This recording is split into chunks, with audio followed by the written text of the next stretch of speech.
It would suck to lose money, but it would be worth cranking some tunes in the garage. No, no. I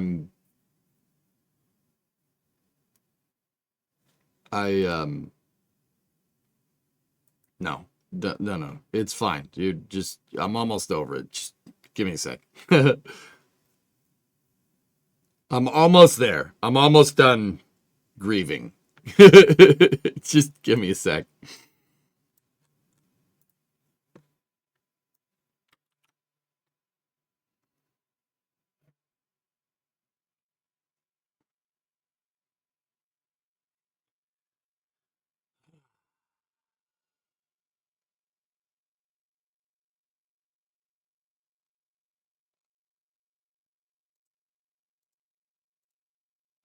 I gotta get the thumbnail. Hold on. You have to make a thumbnail for YouTube.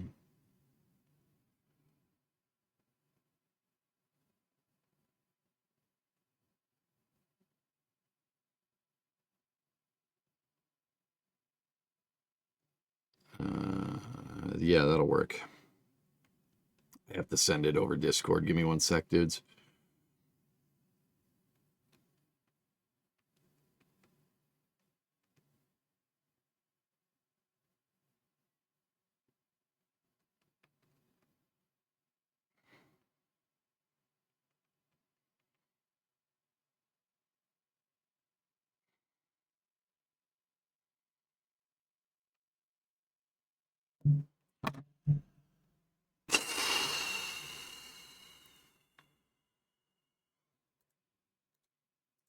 Almost there. I'm getting over it.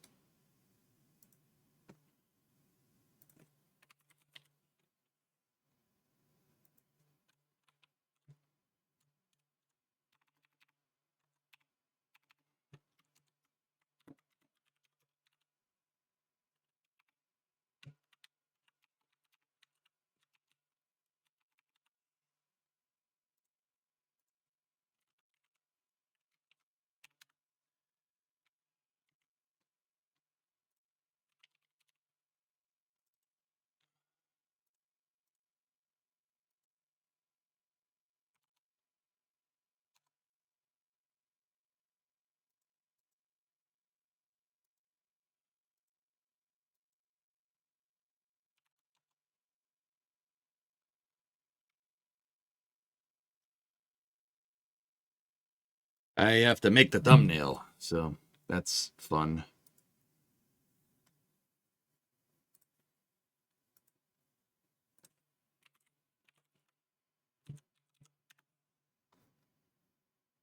Nice. There we go. Okay, let's tool up the YouTube stream and we'll go. Not till March, stupid man. Pace asked a good one. How is your Camaro? It's covered up in snow. And the cover blew off Bluefus and it's covered up with snow. So yeah, the Camaro's fine. The Camaro's cover is fine. It froze to the ground, so don't have to worry about that. But yeah, I have to put the cover back on Bluefus, dude.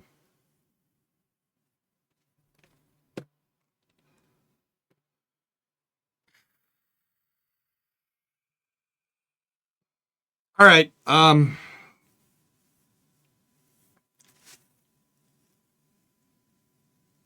Okay, let's fire up YouTube.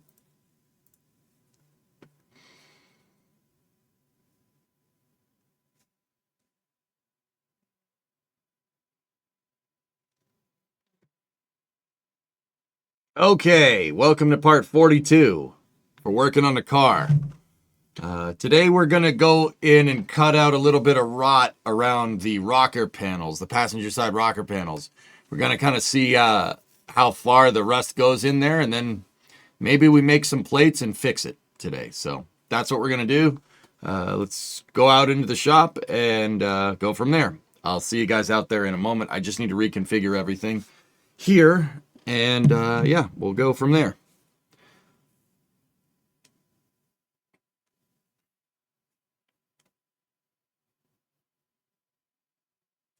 Okay.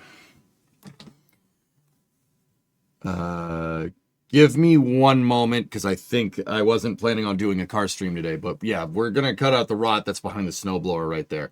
I'll be right back. 1 second.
Okay.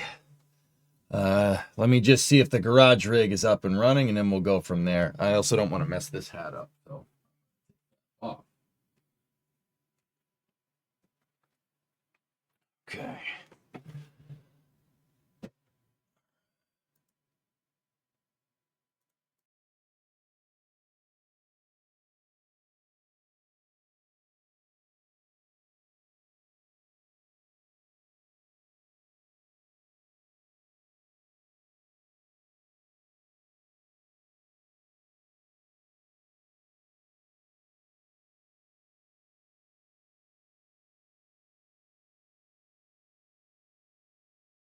Okay.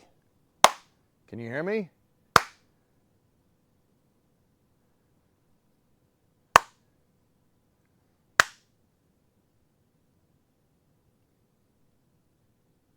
Cool.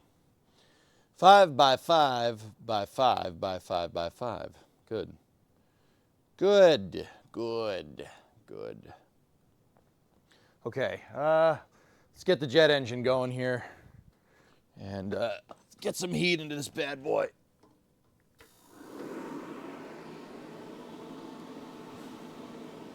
Propane is online. There we go. There we go. All right. Shoot.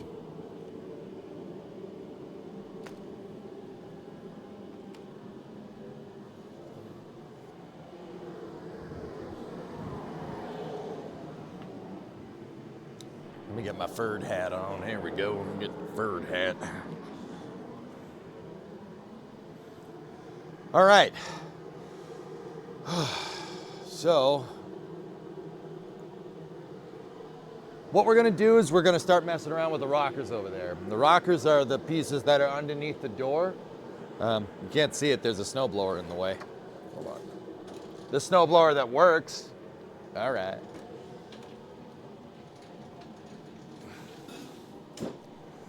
So we're going to cut out some of that and see how far the crap goes in the rocker. The reason why I'm going to do that is because if you guys noticed, I have it mocked up. The car actually looks relatively like a car again. Like, I don't know if you could see that. It looks car-like. I have the back on. We have the trunk extension. I have the wheel well in place. Let me move this so you guys can see. So, we got all this stuff on here. And the reason why I'm doing that, the reason why we got to go after the rockers is because that's where I need to start rebuilding in order to get all this stuff attached correctly. That's, yeah, that's what I got to do. Hope you're feeling better. Oh no, I'm having a terrible day, Pat. Don't worry, I'll be fine. Excuse me. We just gotta wait a second to get the heat up in the garage, and then we can start working. So we gotta go after the rockers so I can figure out where this all lives, get the wheel well, get this all in place. Yeah. And we got to see how badly those rockers are rusted out. They, looks like there's a lot of mud in there. So we're probably going to need the respirator and the face shield and stuff. So yeah, I'm just letting the heater do its thing. I'm going to get the heat up in the garage and then we'll go.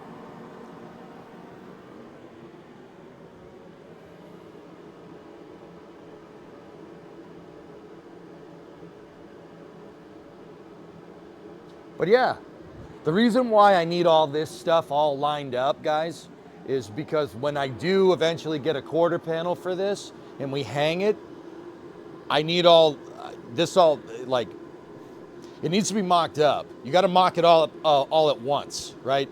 Like, I got to put the quarter panel on here, right? And then make sure it's lined with that, make sure it's lined with that. We're not going to necessarily be burning anything in today, but yeah.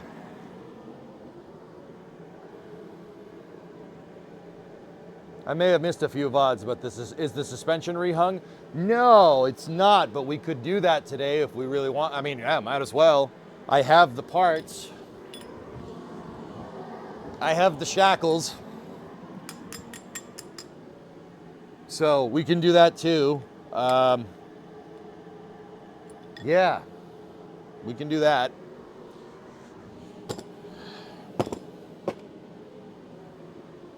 Is the other side just as bad, so you have to do it 2 times? Yeah, pretty much, dude. It's rusty over there. It doesn't seem to be as bad as this side, but yeah, it's still rusty. Get some coffee. Yeah. Yeah. Let me get my jacket on. Hold on.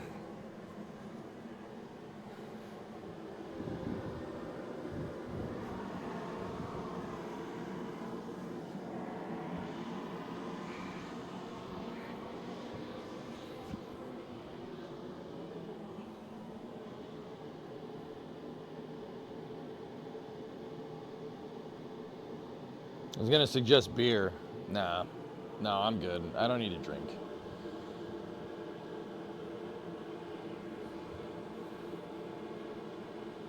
So, where do you guys want to start? Start by cutting stuff out. We can start by hanging the suspension. I gotta clean out one of the leaf spring bushings on the other side if we're gonna do suspension, that's all.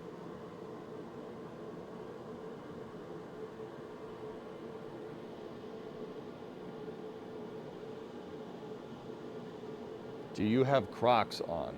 No. No.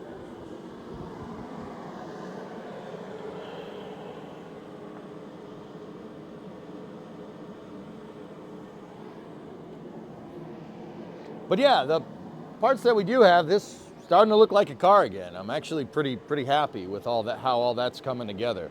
This stuff is actually fit with minimal hammering. Let me put it that way. It's cool. Don't see many people working on stuff. Stream working on stuff. Yeah, Summit. I do my work on the internet because, you know, like for two reasons. One, it's cool because people don't do that a lot. Two, I'm not the best at this, man. What do I know about body work? Not much. I mean, enough, but you know, I find that if you're constructive and you're not a dick about things, people will help you. So, yeah.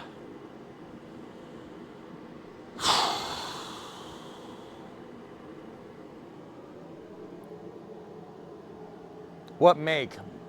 This is a 69 Coronet sedan. It's a Coronet 500 sedan.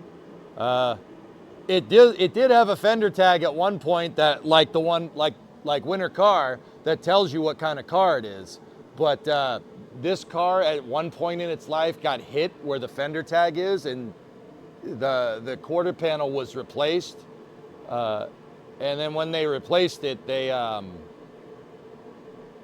took the tag off, which is a little weird, but whatever.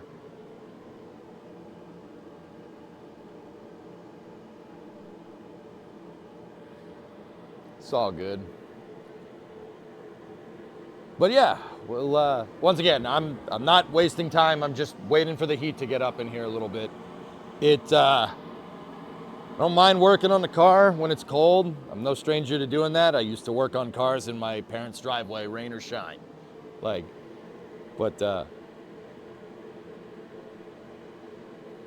maybe I'm getting a little soft in my old age. I don't know. This does look nice, though. I'm actually pretty damn happy with how all this is coming together. I think where we last left off, dudes, you saw me put the wheel well on, and then we kind of shaped it, and we kind of figured out that it's going to make a weird pinch line there, but the pinch line doesn't look too bad. Other things that I've done is I really started to go around the inner wheelhouse trying to figure out what I need to patch and stuff. And that's how I came to working on the rockers today. Because, yeah, we got to do that. But dude, it does look good, man. It's starting to look like a car again. We're getting to the point. We're getting to the point where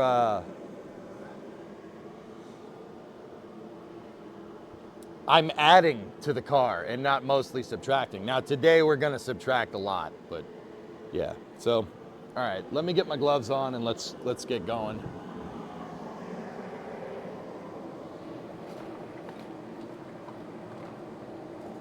We have taken a lot off of this car.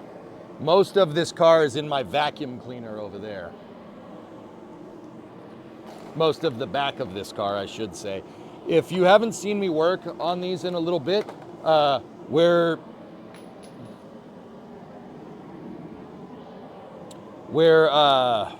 actually these gloves will do me just fine. I think these ones might have a hole in them though. All right, let's go. Yeah, they do, but it'll be fine. It's a 69 Coronet. Yeah, that's what this is. Yeah, we're actually, like I said, we're adding more metal. I did do the trunk. That's what I was saying. I did the whole trunk and I repaired the frame rails, and it's got 2 new rear leaf spring perches on it. And yeah, man, this thing's starting to look like a freaking car again, which is pretty cool. That makes me happy. All right.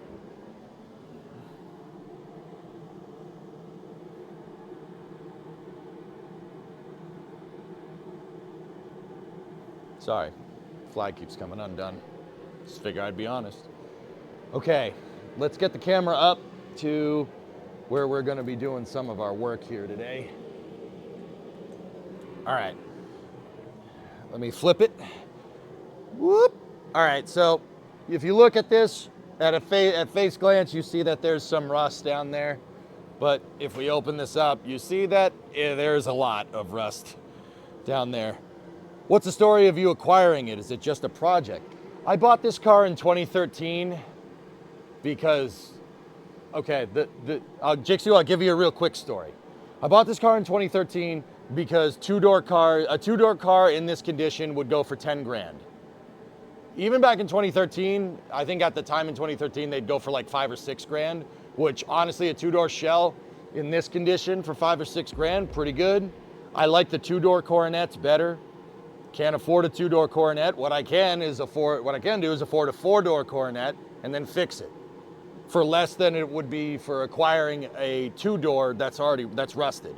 So yeah, I bought this with my buddy back in the day to figure out how to work on it. And yeah, it sat for a long time. I drove it, I just did small fixes and I got it running. Small fixes, and basically it sat from 2013 to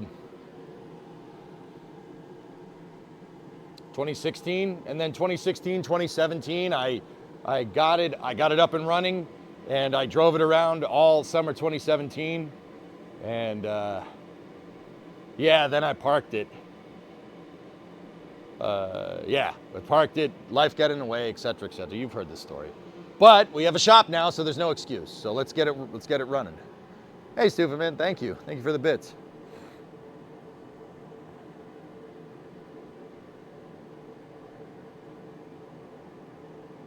Sometimes it looks like a Mercedes from the side. Yeah, I see it. Yeah, the 4-door cars, everybody wants the 2-door cars because race car, Jixu. Everybody wants the 2-door cars. The 4-door cars go for nothing. Even nowadays, you probably find a 4-door for $2,000, but nobody wants them, right? Because, oh, I can't have 4 doors. The reality of the situation is that with modern powertrains, 2-door, 4-door, it's not gonna matter. It doesn't matter. I don't really care. What I do wanna do is make this look nice and kind of, get a nice shell. The reason why I wanna do that is because I have a 2004 Dodge Ram outside, sitting in my yard with a 5.7 Hemi in it.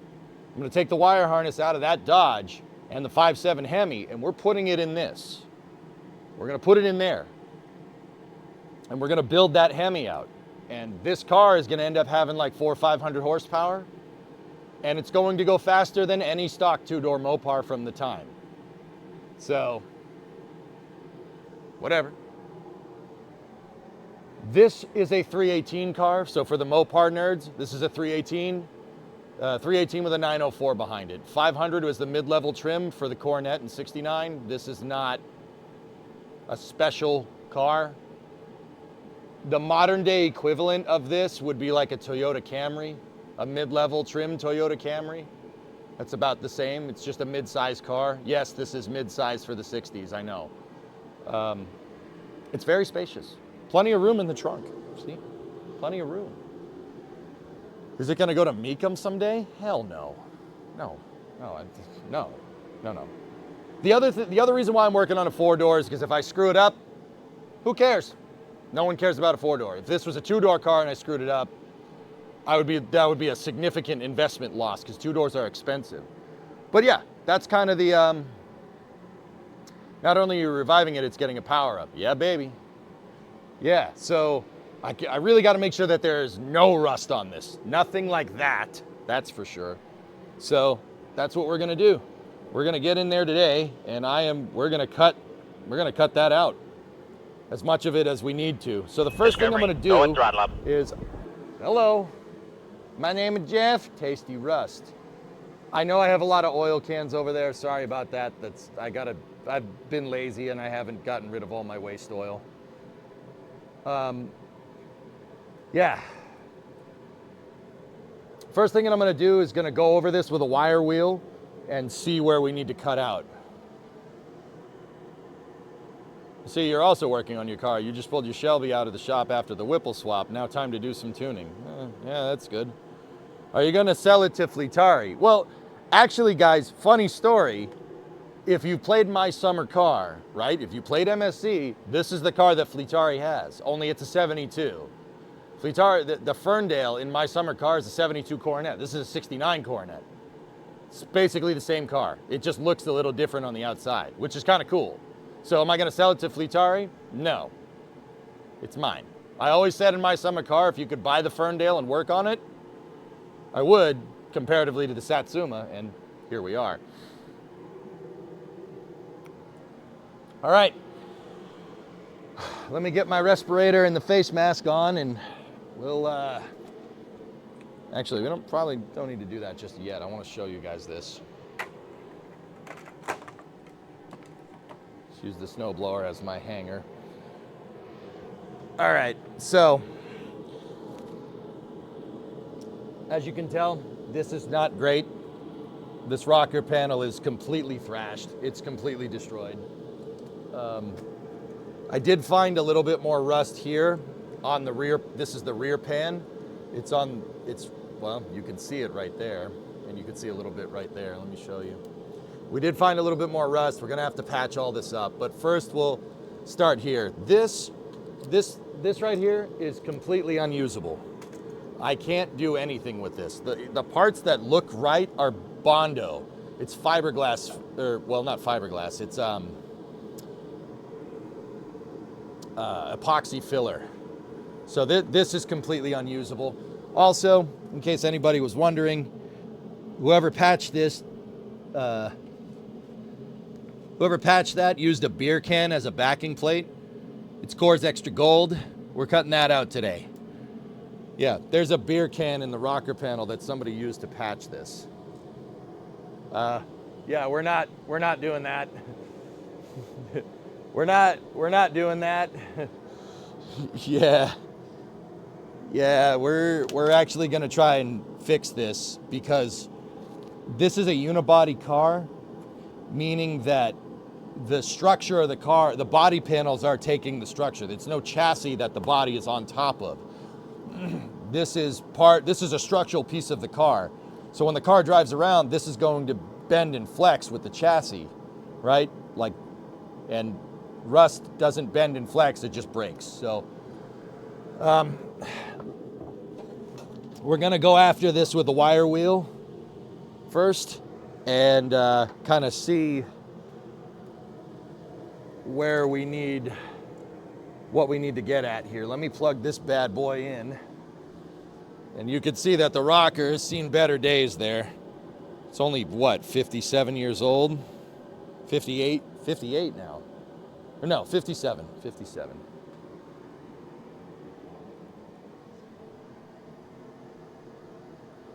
What the hell just happened there?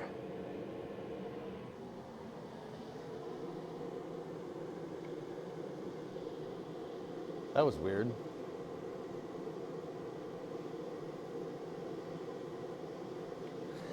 The fader wasn't all the way in. Oh, I'm a ghost! That's awesome. Sorry about that. Okay, so the wire wheel is plugged in. Let me get my face shield, and I don't think we necessarily need I'm gonna put hearing protection in too, so. All right.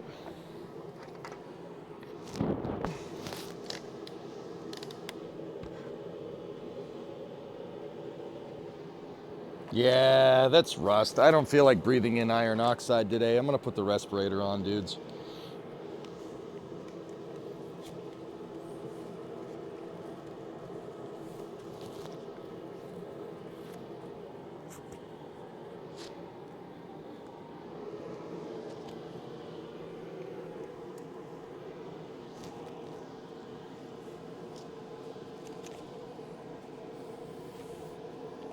Come on, get over the head. There we go. All right. Okay, got my face shield on. With the respirator. Got the gloves on. I'll be honest. Oh yeah, I got to take the wedding ring off. Wedding ring is in the aux box, chat.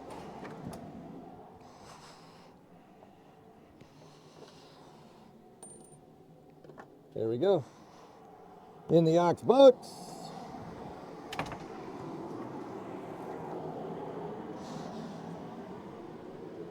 Holy corrosion. Yeah, it's not great. You don't need any vitamins with it. Yeah, Yuri, that's right. Okay. This is gonna get a little messy. Listen, friend. I know things are rusty, but it's gonna get a lot worse.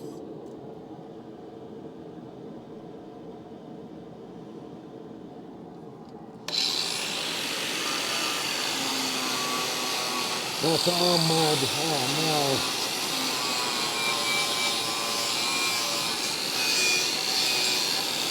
Is there any metal here? Oh, that's terrible.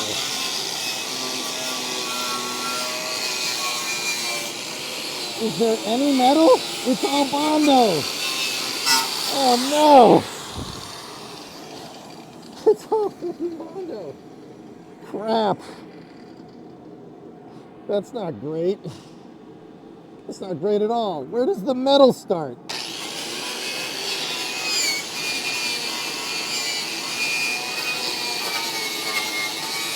Okay, I found some metal. I found some.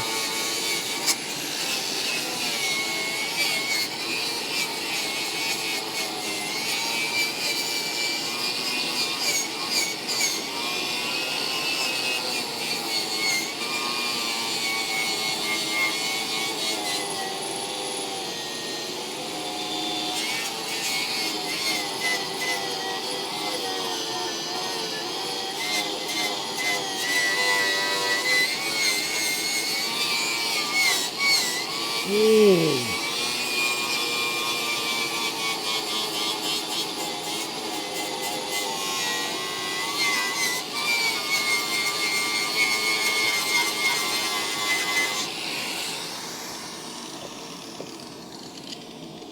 Okay.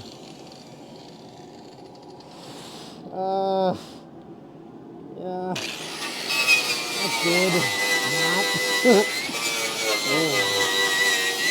Oh, yeah.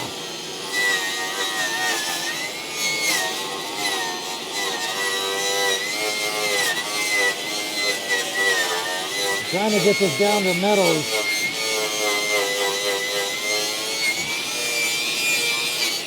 I found some metal. There's some. Does that help? Oh, that's pretty caca. Oh, that's bad. Okay.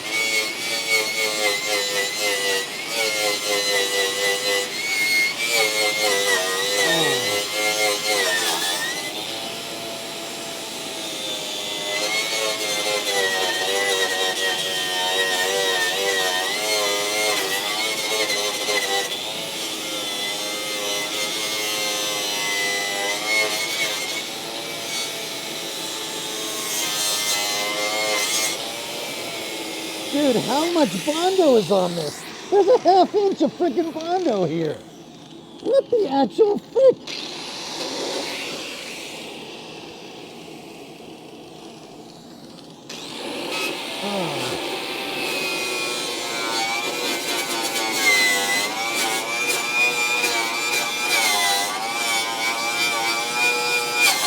Brother, this is not how you use Bondo.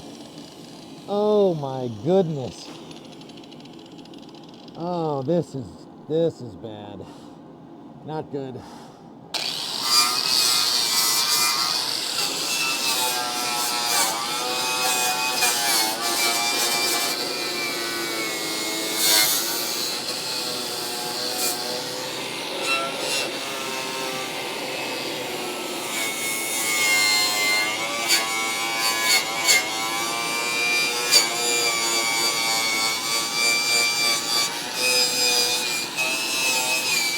Oh my goodness. Dude, it's so bad. There's, like I said, there's gotta be, maybe it's not a ½ inch, quarter inch, easily a quarter inch of Bondo in here.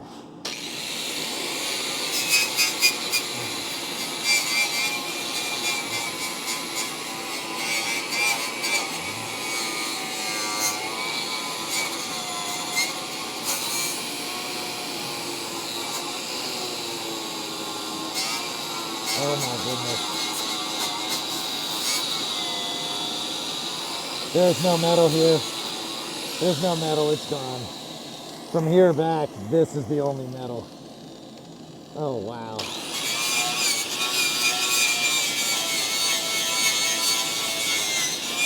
How far back does the metal actually go?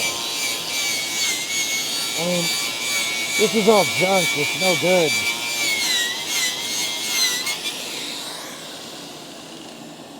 Creepers, creepers.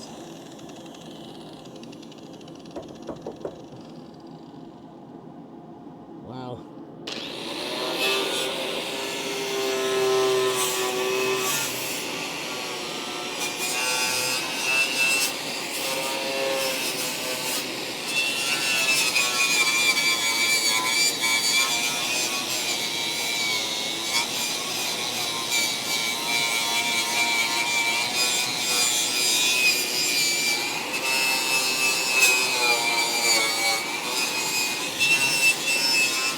And now what I'm looking for is any kind of seam or anything. Yeah, I don't see one.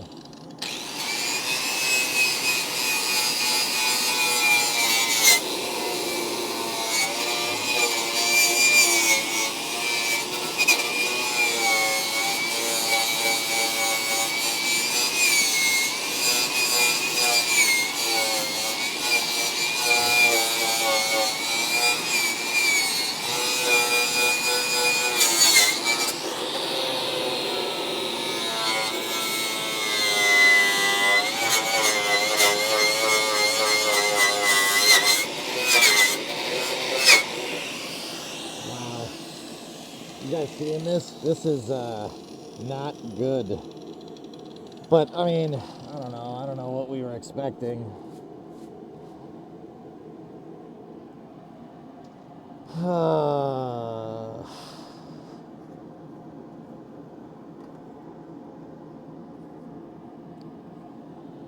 My floor is totally covered in Bondo.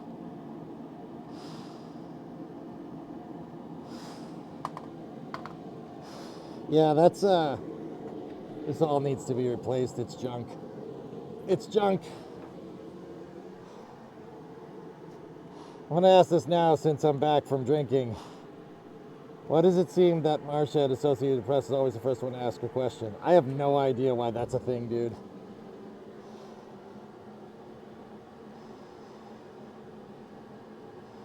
Clayton Squirrel Restorations must have gotten it with all that Bondo.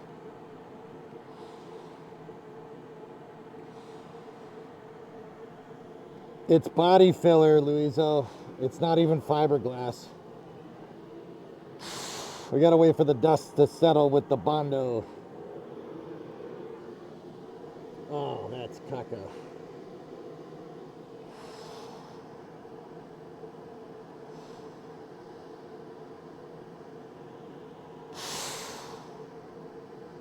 It's a rocker, pilot, yeah.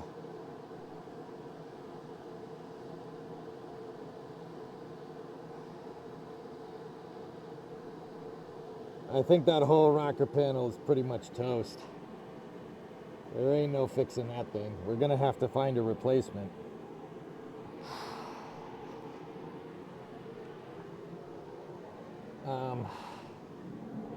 Yeah, this is... I mean, the beer can was kind of a dead giveaway that this was not in good condition.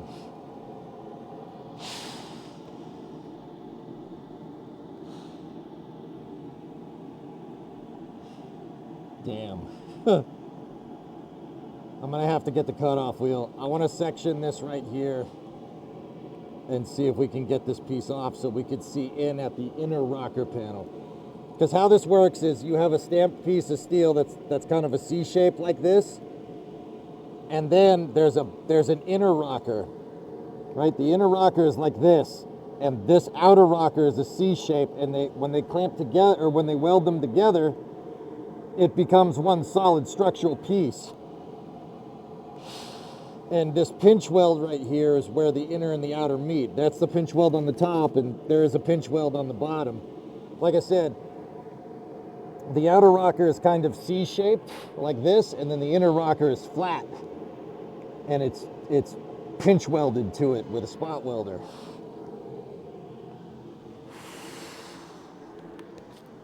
How long have you driven this car again?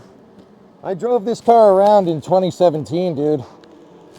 I got this up to a really, really high speed on the highway. And had I known what was under this, I probably wouldn't have done it. Legally got it to a high speed, legally.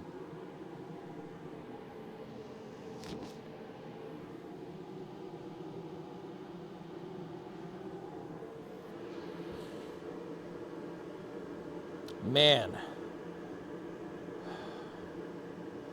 Okay, we got to cut off a piece of this and we got to figure out what's behind that damn rocker panel. I'm gonna try to, I mean, there's nothing here. There's nothing here to fix. We just got to cut it out. Yeah, this is where, I mean, they make them. They make these parts. You can buy them. You can, believe it or not. But the problem is that they make them for two-door cars.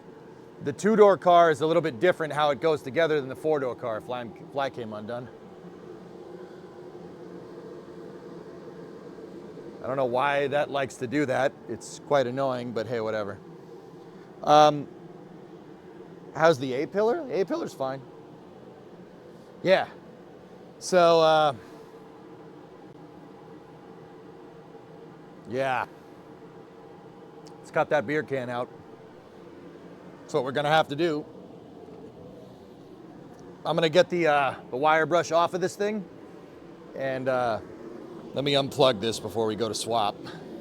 We'll put a cutoff wheel in there and we'll start cutting. Who told you to start cutting? Who told you? Where do you think this is coming from? Where do you think all this Bondo's coming from? The sky? What do you think? What are you talking about, buddy? The rocker panels are over there. What did I tell you? The rocker panels are over there.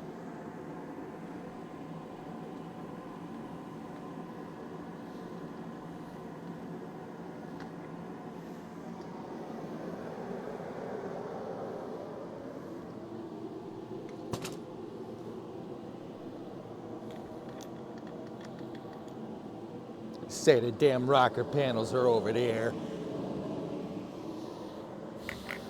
Good enough.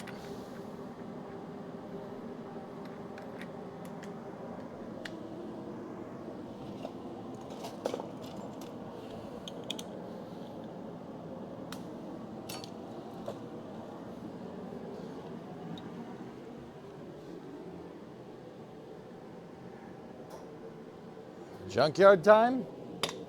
Not with this car. I already started fixing this thing. This thing ain't going to the junkyard. But like, that's the thing. If you're saying go to a junkyard to get parts, honestly, we'd have to go out to the desert. The only place where these things are intact is out in the desert, dudes. Southwest, so like New Mexico, Arizona. That's the only place where these cars are still around. You're not finding one around here.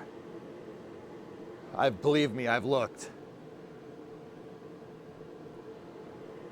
Anyway, let's get the face shield on. Face shield back on.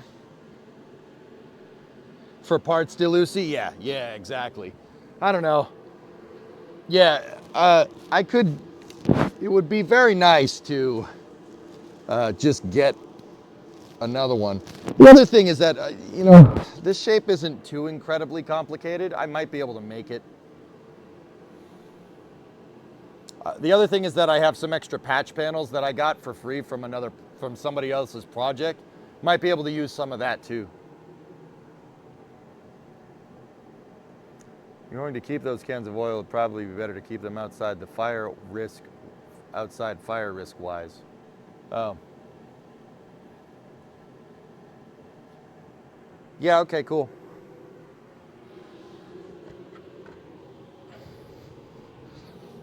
All right, let's see what we got here.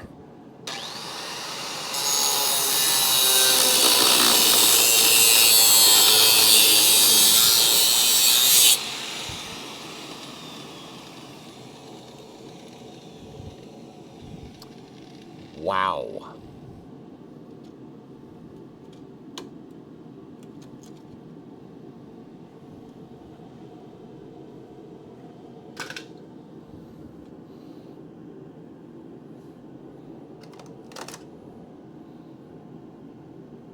There's the fiberglass.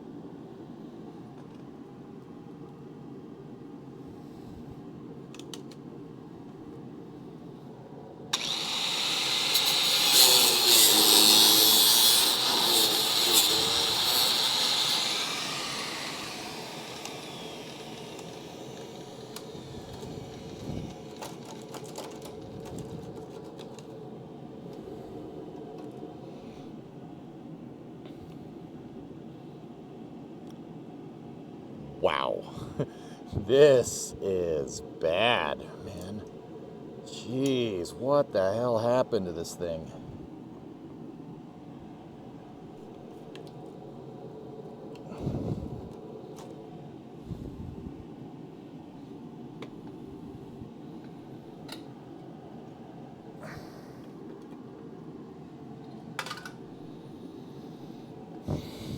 I'm gonna have to section underneath this thing. Let me just sweep up because I'm gonna be lying in this.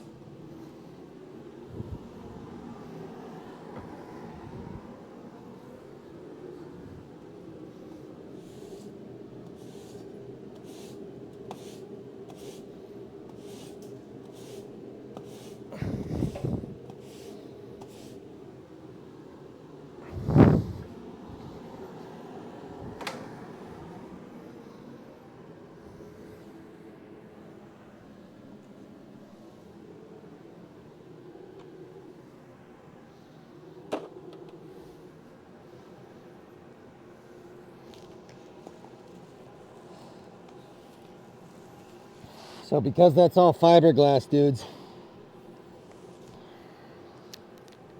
I don't need to breathe that either. So let me get this bad boy back on.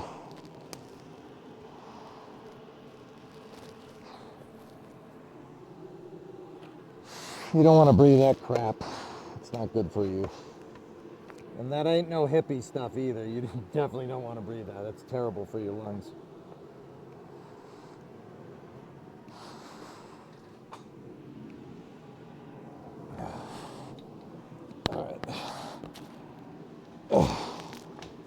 Let's see what we got down here. Okay, so I'm gonna section this like this. Ready?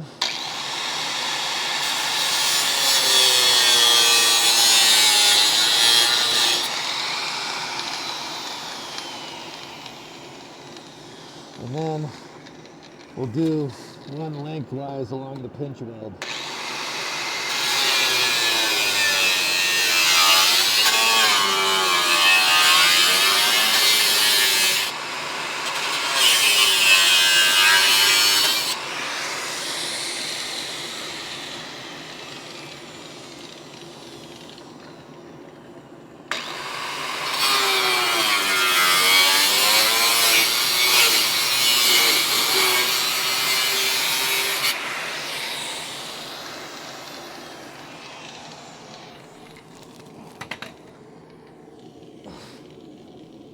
Okay.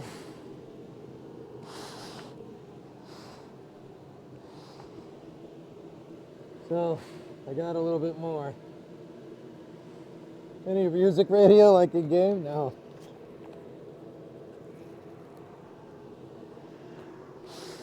Let me get, oh nice, I got a new pair of gloves. I forgot I bought these.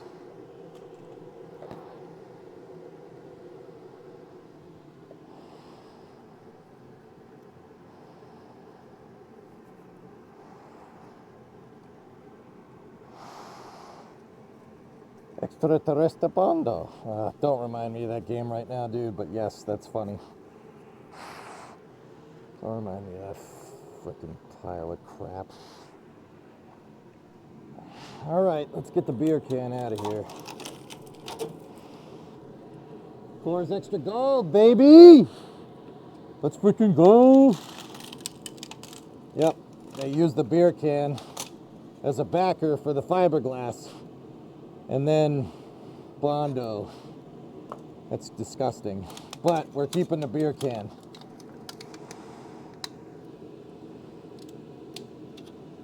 We're keeping the beer can, chat.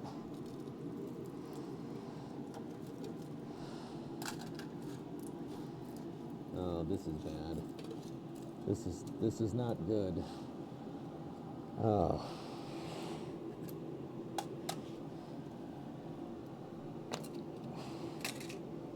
This is just a block of Bondo and fiberglass. It's ridiculous. It's like 2 pounds of fiberglass.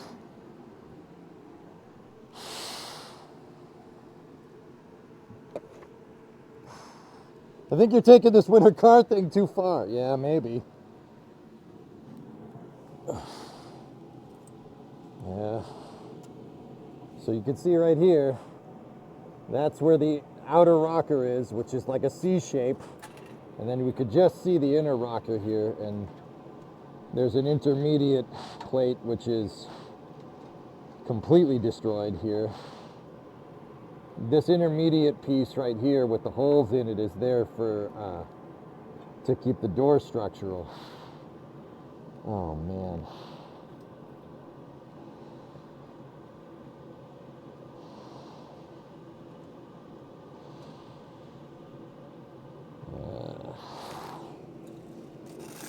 Yeah.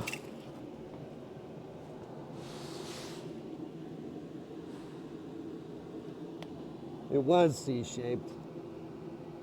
Yeah, the inner rocker's no good. Fuel line's okay though. Oh, wait, nope, that's junk. Fuel line's cracked. I see a crack over there. You guys can't see that, but yeah, that is the fuel line. I will replace that. There's no fuel in it, don't worry.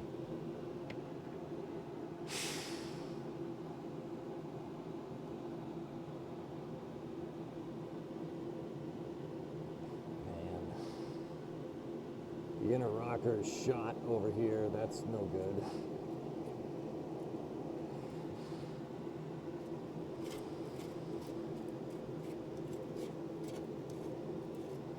Yep. I was afraid of that. Yeah, this car is, let's say, seriously structurally compromised. Yeah, and we'll call it there. There was a reinforcement plate here for the door jamb. See, that's what this is. Yeah, this is supposed to go down to here. This plate, it's supposed to be down here somewhere. But because they put that fiberglass and all that Bondo in there, all it did was trap water. It made the car look okay from the outside, but all it did was just trap water in there, and Discovery, go at throttle up. thank you for the resub, appreciate it. All it did was trap water in there and rust it from the inside out. Oh. Looks like a lot of the rocker panel is like that.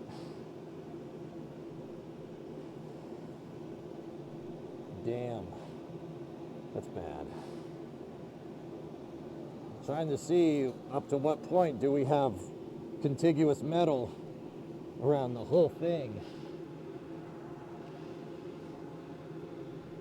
Discovery, go at throttle up. I see a lot of daylight peeking through there. That's good.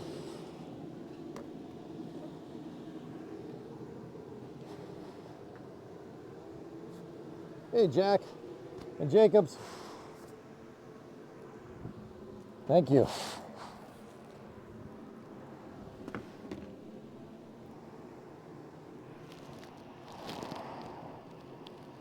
Yep, that's old cars, dude.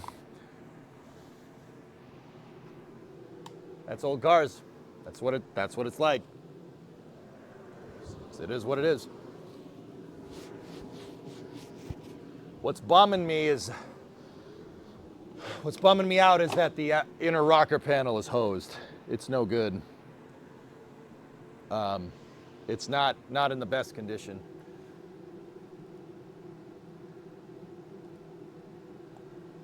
Sell the can at Meekum.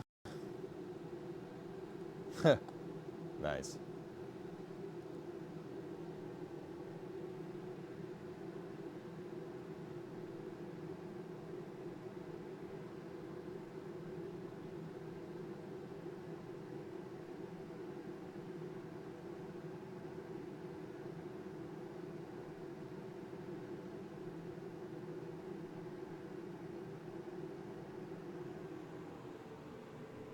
Give me 1 second, dudes.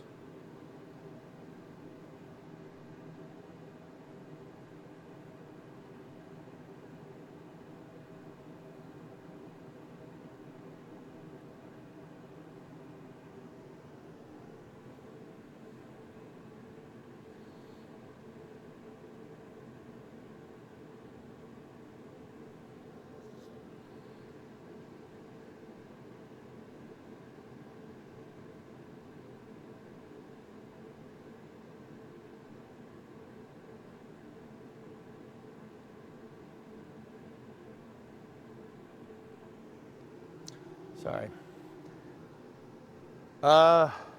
What do you mean, Rob? Sorry, I had a message I had to answer. Yuri, you still here?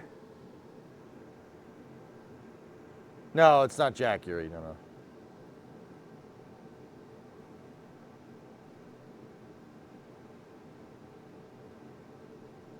Get the two-door part and use it to mold the rest. Yeah. So the inner rockers are caca. That's bad. But I do have a Coors Extra Gold, part of an Extra Gold can, which is pretty cool. Keeping that. That's pretty neat. Do you know if OPG carries Coronet sheet metal for 4 doors? As far as I can tell, Moist, no one does. You can see the problem meter going up. Don't remind me of that game right now, dude. I don't want to talk about it.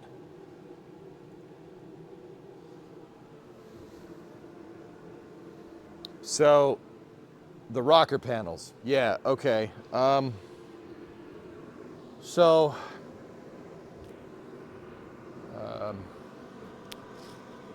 This car is a unibody car. There's no frame, there's no chassis underneath it. What we have is frame rails. How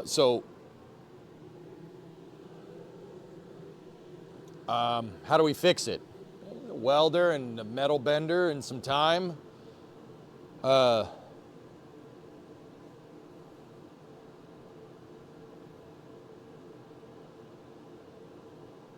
Welder, metal bender, and some time, dude. That's pretty much it.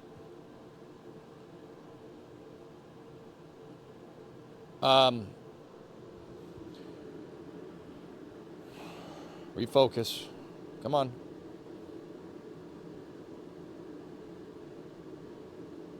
Okay, so because we don't have a chassis, right, underneath, Rob, we don't have anything like that. How this works is the frame rail, you could see it right there. It's this piece. It goes down underneath there, right? It goes down underneath, so if we're parallel with the car here, frame rail goes down like this. Where my hand is, there's a bracket. I was about to say cross member, but it's not. There's a cross piece right there. That cross piece connects to the inner rocker. And what that cross piece is made out of heavy duty steel. It's big, heavy stuff. The reason why that cross piece is there is because that's where the leaf spring picks up on. The front of the leaf spring, so your front suspension mount is between the rear frame rail and the rockers. Now, why is that a big deal? I said before, this car is not on a chassis. It's a unibody. So structure, there's a ton of structure carried through that area because of the front suspension mounts. The load from the suspension is being transmitted through the rockers. Your rocker panels. So like I said, you have your inner rocker that looks like this and your outer rocker that kind of looks like this, and they go together, right? That's the frame rail. That rocker, the thing that looks like Swiss cheese that had a beer can in it, that's the frame rail that connects, that's the structural piece that connects the front and rear of the car. It can't be rusty. Can't have holes in it. Outer rockers, not a big deal to fix. The inner rocker being gone, or not gone, it's there, somewhat, is a little bit of a problem. Can you weld tubs around it? Yeah. Can't weld a tub around something that doesn't exist. That's the problem. How did the Artemis 2 wet dress rehearsal go? Terrible. They didn't make it. So,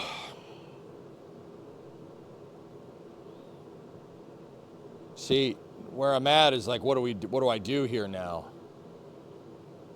I'm seeing holes in the inner rocker panel behind and in front of that tie-in. Now the good news is that it looks like where the tie-in is actually welded, that the front rear suspension mount, where that's actually all kind of put together, doesn't look too bad. That part is actually intact. It's rusty, believe it or not, in front and in back. But I'm gonna need to plate it. We have to plate it. We got to. And I'm not sure how I'm going to plate it from the inside out without cutting the rest of the outer rocker off.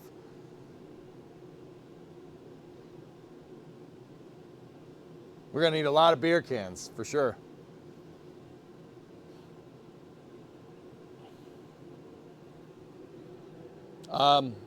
Yeah, I mean, guys, I'll be honest with you. This really isn't anything I didn't know.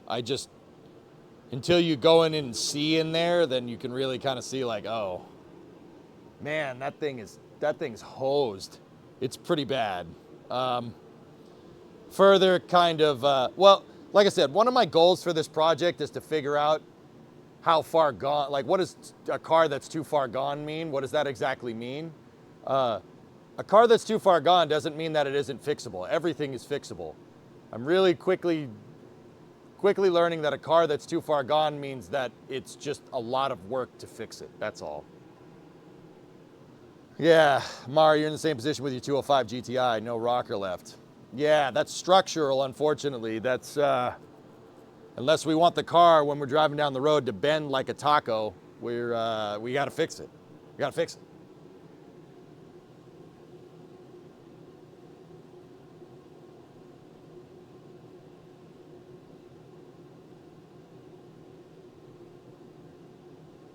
What are you working on here? My 69 Coronet. It's got a lot of problems, but we can fix it. No problem.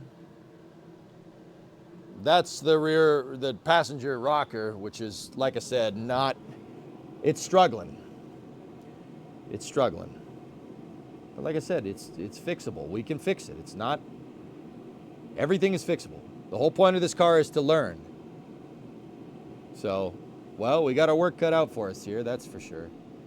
Yeah, this is all junk.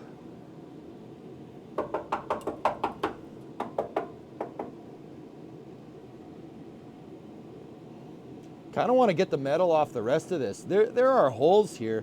We can patch those with the welder. It's just if there's fiberglass and cucca behind it, I don't want to weld it and have it catch on fire. We don't need to burn the car down to the ground. I don't hate it that much.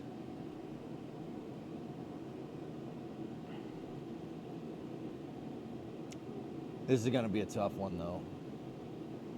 Fortunately, we're not rusty around where the passenger door comes back in. We're not rusty here at all. If it was rusting around there, I'd have to pull the B-pillar. And that means we'd have to take all the doors off of the car, which, yeah, I think that would be pretty much it. But it seems to be okay. We got a couple of holes here and there, but the bottom of this, the inside of that is hosed.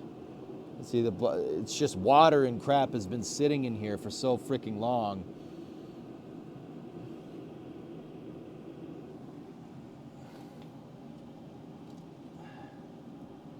And the crazy part about this is that this much of the car is freaking rusted off and it's still pretty damn strong. It's pretty cool.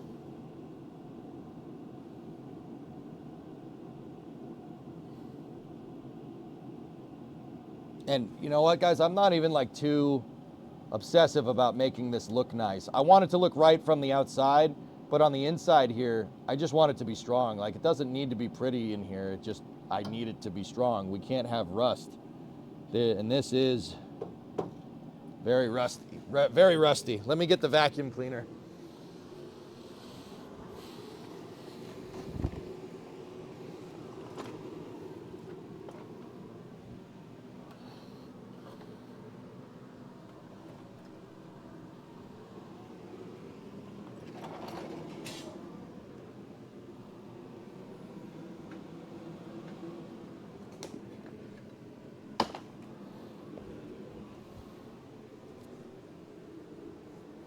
What are the biggest issues with the car? I'd have to say you're probably looking at one right now.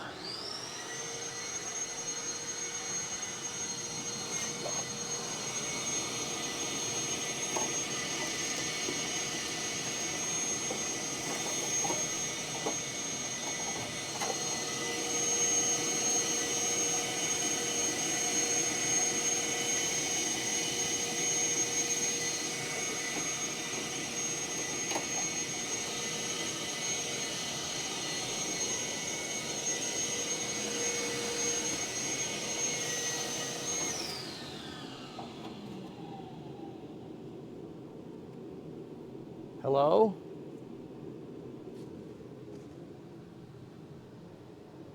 The cable go, dudes?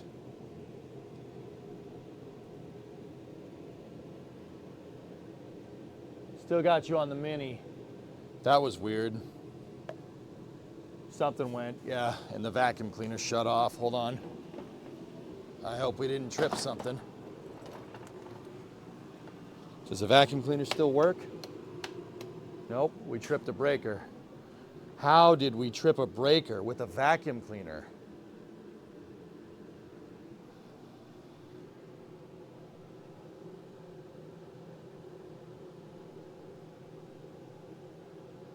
What the hell? Hold on, guys. Let me check the breakers.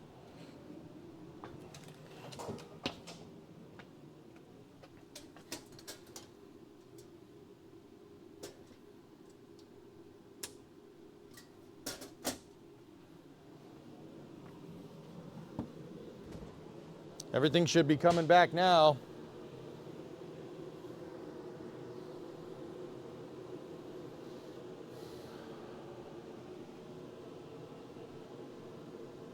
That's very strange. I don't like that. Give me one sec. It's the control panel for the cameras that's off. What else is on that circuit? Things. Give me one moment. Yeah, there we go. I don't know. Things. I can't believe I tripped a breaker with a damn vacuum cleaner. That's not good.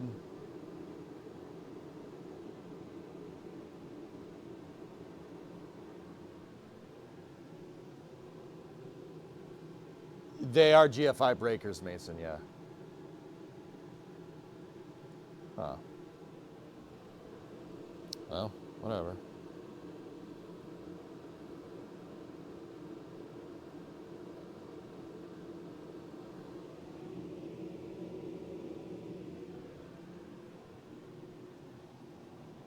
So the way I understand it is a unibody is a tub on a chassis. No, no. Unibody, if you have a frame of a car and the body of the car, with a unibody, the frame is welded directly to the body of the car, hence unibody. Basically, the chassis is structurally integral to the vehicle. The reason why you do that is because you can stamp, you can make the structure out of stampings outdoors. You can make the structure out of stamp. This is all stamped steel. It's all stamped steel that's welded together to make something resembling a chassis. This is all structural.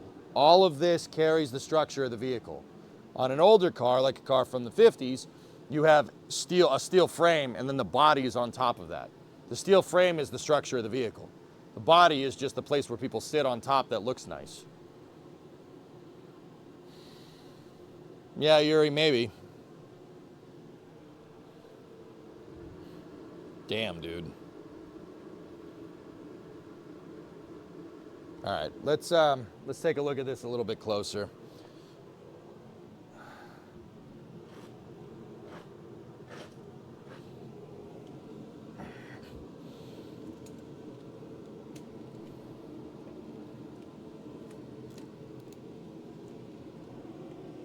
What do you guys see?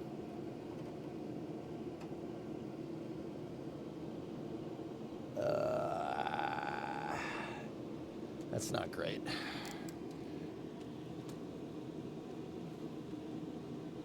You see rust.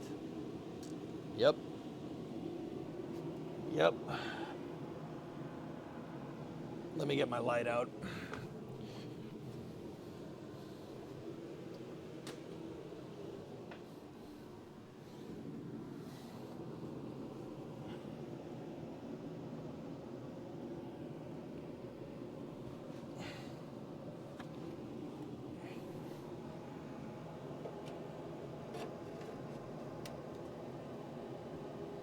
Okay. Fellas, I'm not gonna lie to you, that does not look as bad as it seems. There is a lot of crap in there. There's a lot of crap, it goes all the way down. Yeah. But The top parts of this is actually seem okay. Like the parts with the door, the parts that's up towards the door, that all seems fine. And then once you get far enough down, it actually seems okay. Yeah.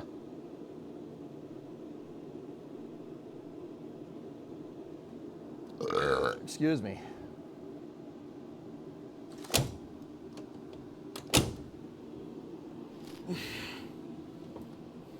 Yeah, this I look kind of up here, up top. That's all clean. It's not rusty at all. The top part of this is actually pretty okay. I'm actually I'm kind of taken aback, to be honest with you, that, huh.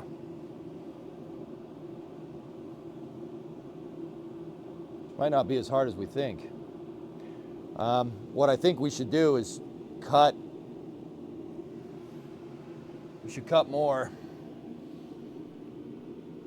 We should cut out more to see.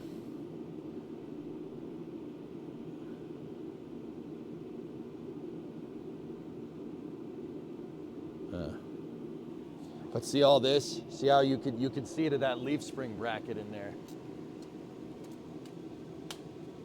So if you look through the hole, you can see, if you see where my finger is, look at my fingers. See that? That's that leaf spring bracket that I'm telling you about.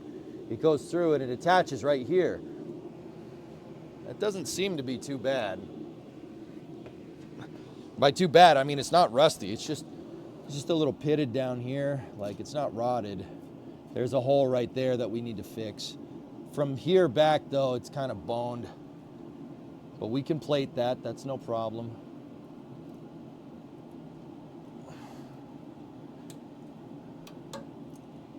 Yeah, see? This is no good. That's all junk.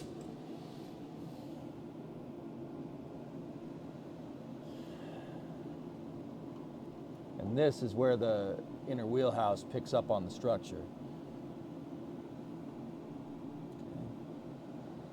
Somebody borked a pinch weld right there. It looks like someone jacked the car up from here at some point and it cracked, it screwed up the pinch weld.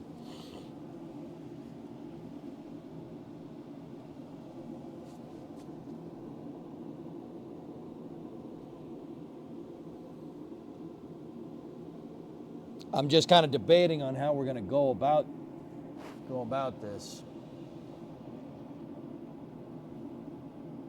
So I know that the inner rocker is actually two pieces. There's a piece that goes from about here to here, and then there's a front rocker. It's a two-piece inner rocker. The outer rocker is one piece though. But the coupe, they only make two doors, and the two-door ones right here, it kind of indents a little bit because the quarter panel from the two-door goes to about here, which kind of sucks, but what are you gonna do? What are you gonna do? What are you gonna do? Yeah, this is pretty hosed. But if we section it right here, we could just rebuild the bottom.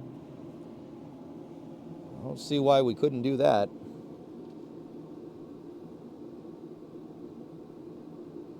Yeah, here, let's close this. Hello. Oh, there is a little bit of caca on the door right there, but we can fix that. That's no problem. So what I was telling you guys is it goes till about here. Right about there is where all the junk is, and I might be able to, like, it's cracked all the way there, so this is already hosed. From here forward though, from here forward seems pretty strong. That seems pretty fine. Once again, reinforcing the theory that I can't figure out that the front of this car is not rusty and the rear of it is. I have a theory that this car is, I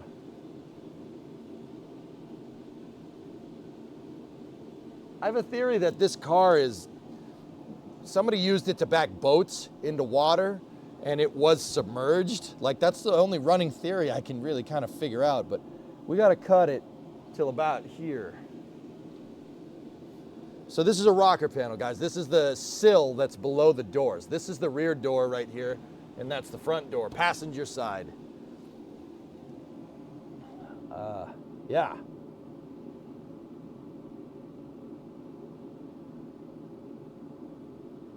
Damn.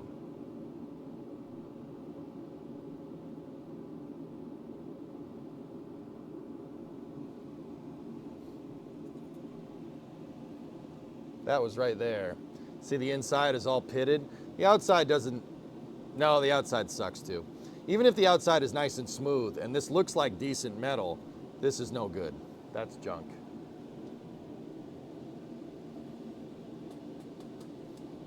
Wouldn't be surprised if they used it to launch a boat. Yeah. Yeah, maybe.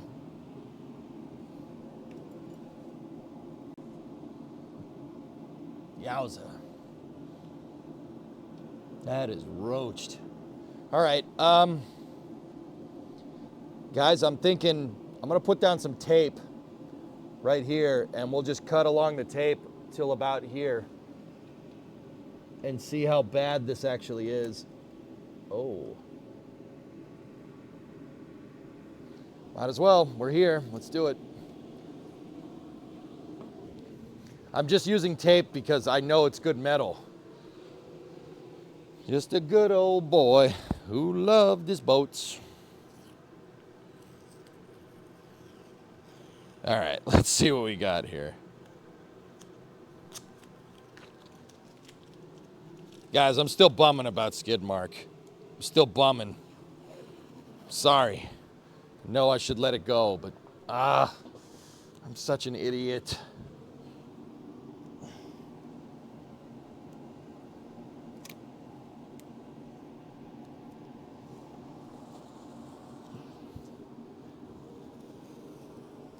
I died in winter car, if anybody's wondering.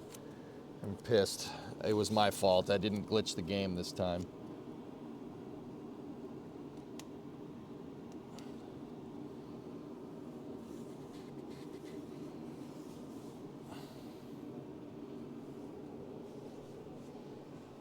All right.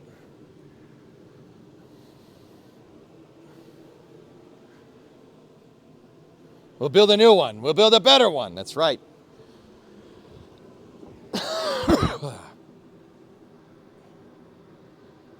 Have a beer. Yep, yep.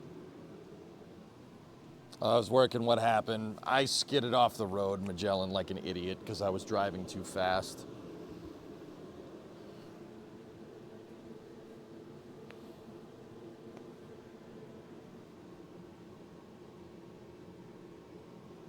Not the beer that had the fiberglass in it. Yeah, I don't really feel like drinking that one. Let me get the respirator back on, dudes. Yeah, and we'll go from there.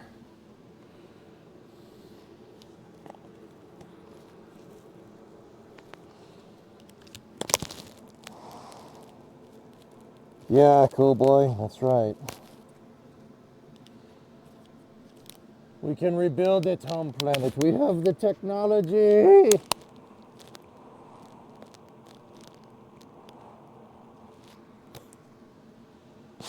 Okay. Hearing protection, gloves, and steering wheel are all on. All right. So here's what we're doing.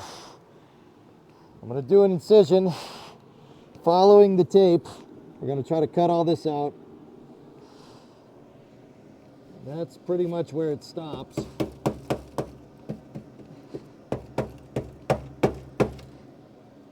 And then we'll zip it down and go from there.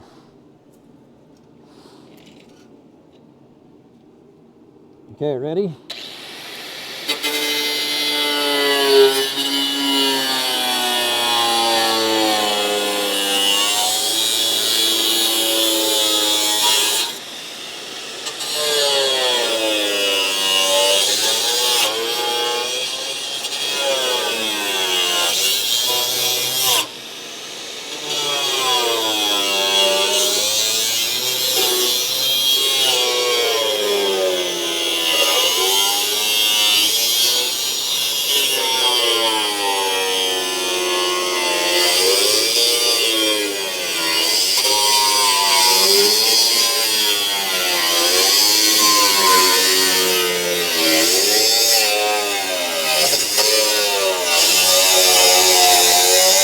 Well, the good news is that most of this is metal. Most of it is metal, dudes, which means that's good. That we got ahead of the rust. Okay, I got to do a incision. Sorry, cable's caught up on the camera. My eyes, I wasn't ready. Sorry. Wear PPE.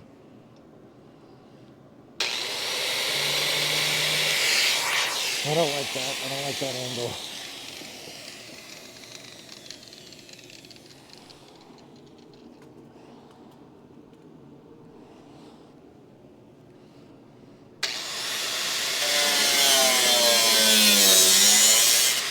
The whole point is to figure out where the rust starts, right? And then get rid of it. And then, you know, go a little bit away. You want to get ahead of the metal. So you want to find parts that's still solid, cut from there, and then replace downward. Like, this is all good metal from here up, which is nice. That's good for us.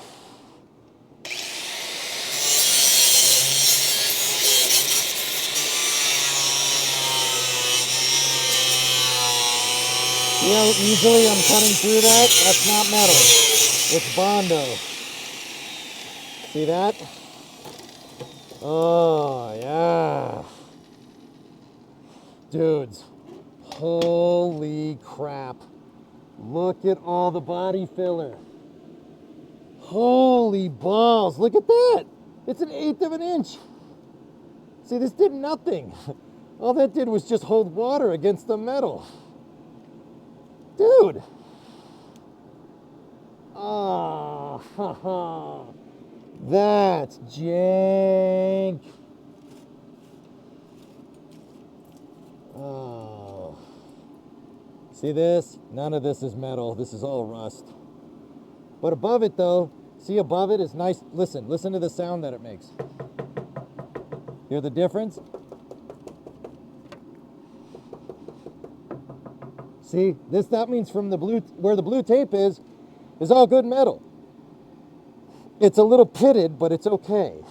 Like you could see up here, there's just a little bit of scale on it, but if you take it away, you kind of rub that scale off. Like that should tell you everything you need to know. See how shiny it is? That's good metal. Which that's gonna be good for us because yeah, this is junk. Oh yeah. Oh yeah, this is the yummy stuff. Look. Oh yeah. Oh dude, let me taste it. Oh look. This piece of the original, dude. Dude, tell me you got, that's metal. That's metal doing that. Bro, it's the surface of freaking Mars in here. Mars, not Mars. Oh, yep. Yep. Yeah, see, that was not metal. Bondo was holding this thing together. This is body filler. See that? That's not what you're supposed to use body filler for. You're supposed to use it to smooth out edges. You should not use it as in a structural application like this. Oh, that's just tasty.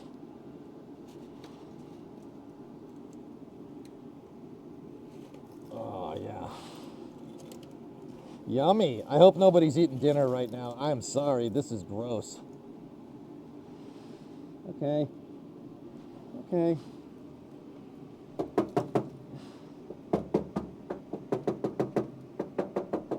This is all solid, dude. Good. We're from there forward, we're pretty solid. That's really good. That's good news. This, dude, that's metal. This is metal breaking apart like with the consistency of a cracker. Like a saltine cracker. It's just shattering into a bajillion pieces. You gotta be kidding me.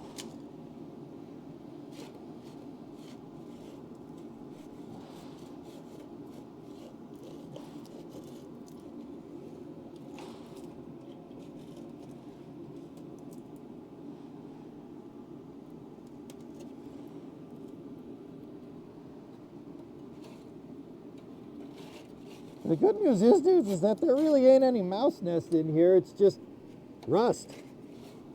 Rust and Bondo and fiberglass. I don't see any mouse nest or anything, which, once again, that's... Oh!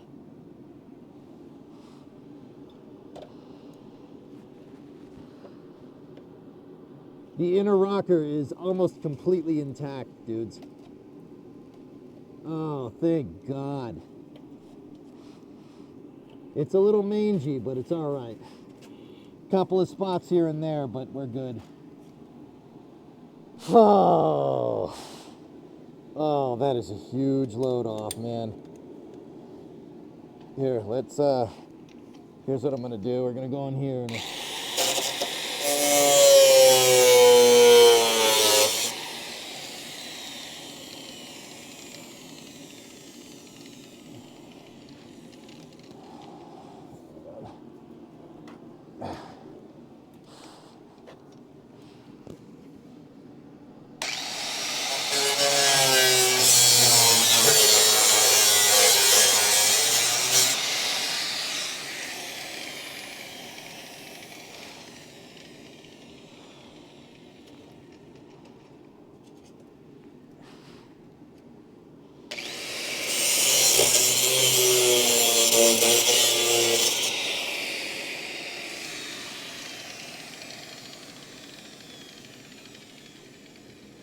This is all solid up in here, dudes. Good.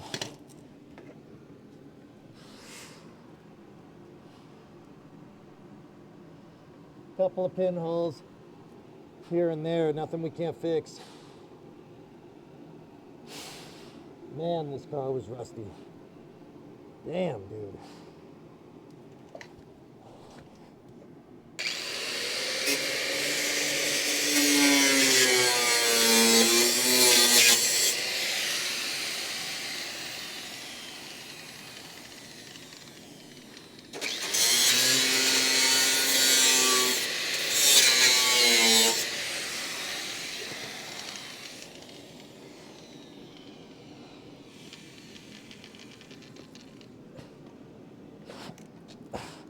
Give me 1 sec.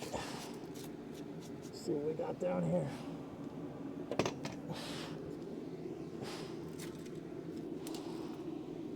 Undo the cutoff wheel. Move that out of the way.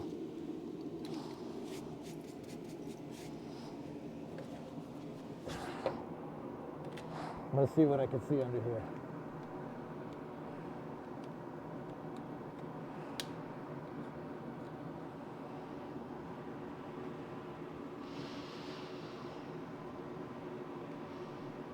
Clean, dudes.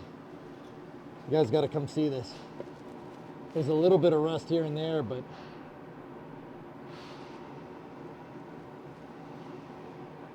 top side of the rocker looks good. Back side of the rocker looks really good, actually. I'm really not too upset about it. It's actually pretty good. I have no idea how, comparatively, for the rest of the car.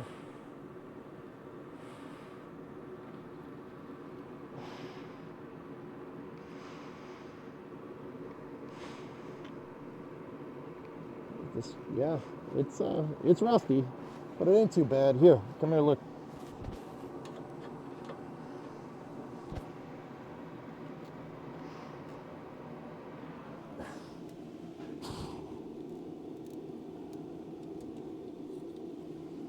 Okay, ready?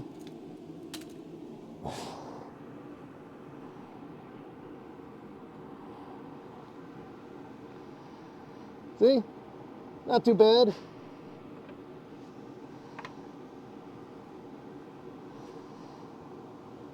Those holes that are up there are for bolts that hold the carpet and stuff in place.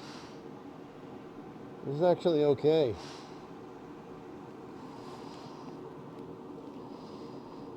This part isn't. But up there, seems all right. Not as bad as I thought. It's just that. We have to get rid of that. But other than that, dude,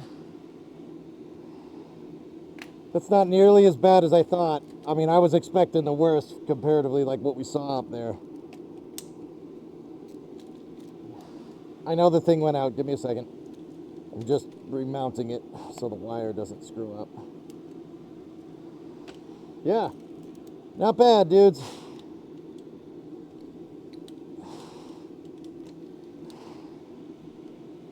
I mean, it's bad, but it's not too bad.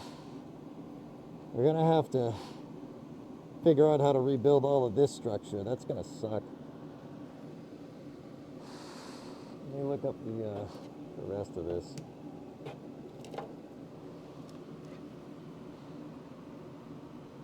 Oh, I do see an acorn in there. All right, it's not bad. Cool.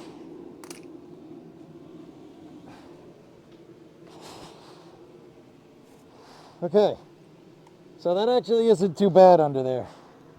It's all right. We'll fix it. We can fix that.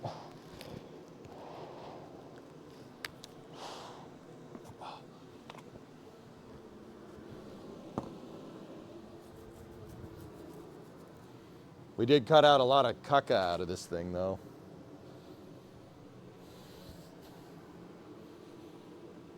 Yeah. So, let's think about this. What are we going to have to do first? We got to get at that inner rocker. In order to get at the inner rocker,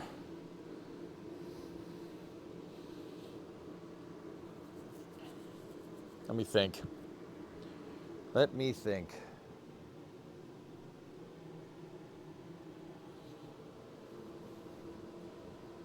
You could just plate it. But, yeah.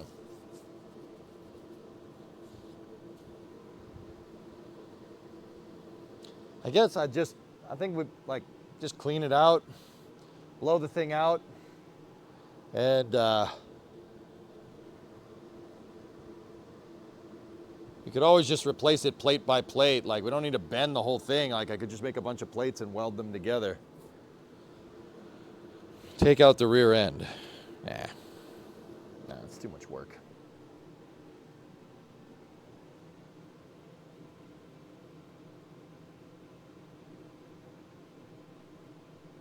The mask is giving off Bane vibes. No one cared who I was till I put on the mask. Yep. Actually, dudes, it's bad. Like, don't get me wrong. It's pretty terrible, but we can fix this. Hey, I'm not, like, brother, the trunk was worse than this.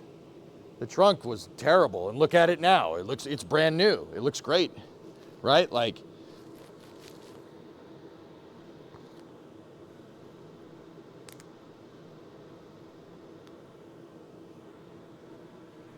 cool.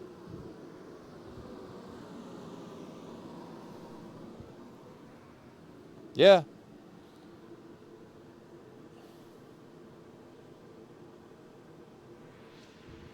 We could take the rear end out. I'd have to disconnect the drive shaft. The brakes and the shocks are already disconnected.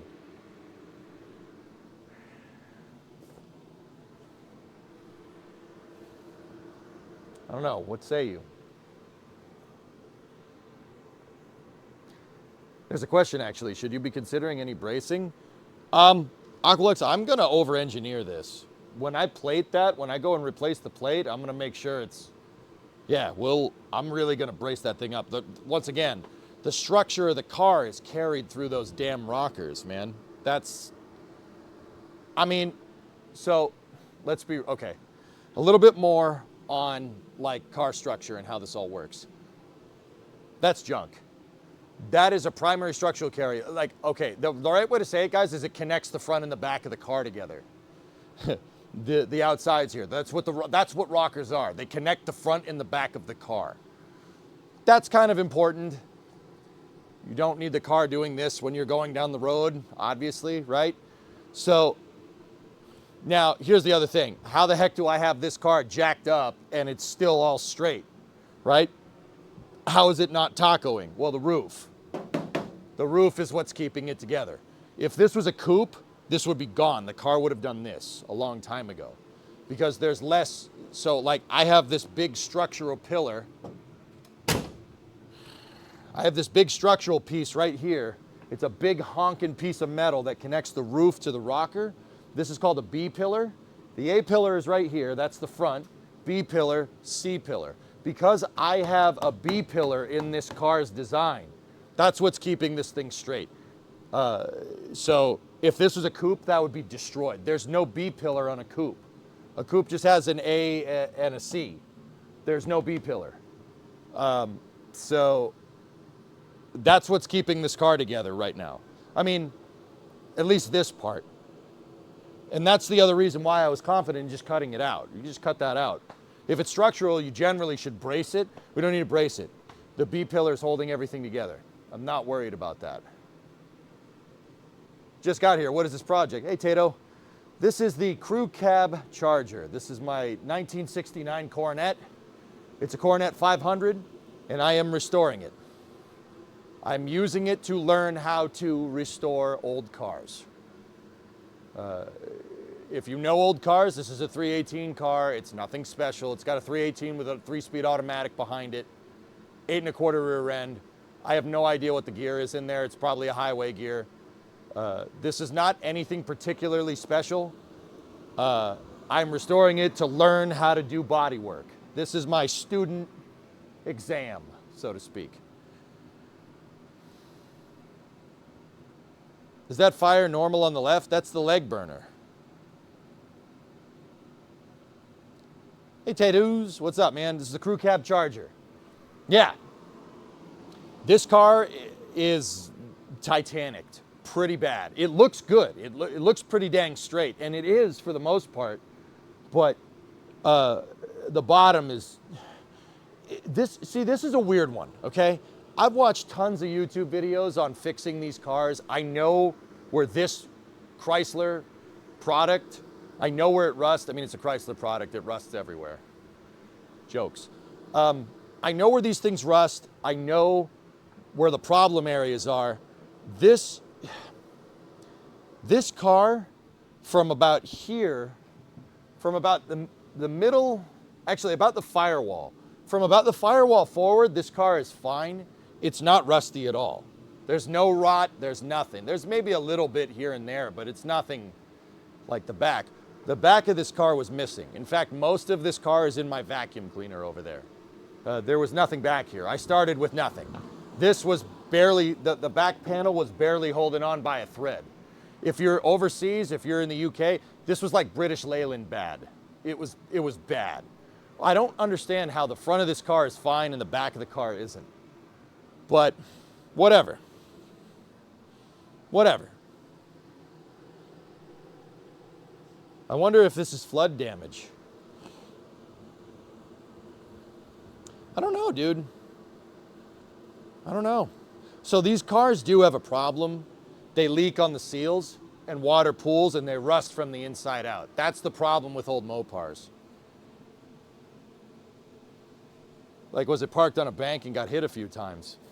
The previous registration came out of the Lakes region of New Hampshire, dude, so yeah, maybe. That is my primary driving thing for why I think this guy used it to tow a boat. Buddy must have used it to tow a boat around. I mean, I wouldn't have been able to tell if there was a tow hitch back here because there was nothing back there. You guys saw it. The frame rails were hosed from about here back. But it did come out of the Lakes region in New Hampshire. I don't think I ever told you guys that.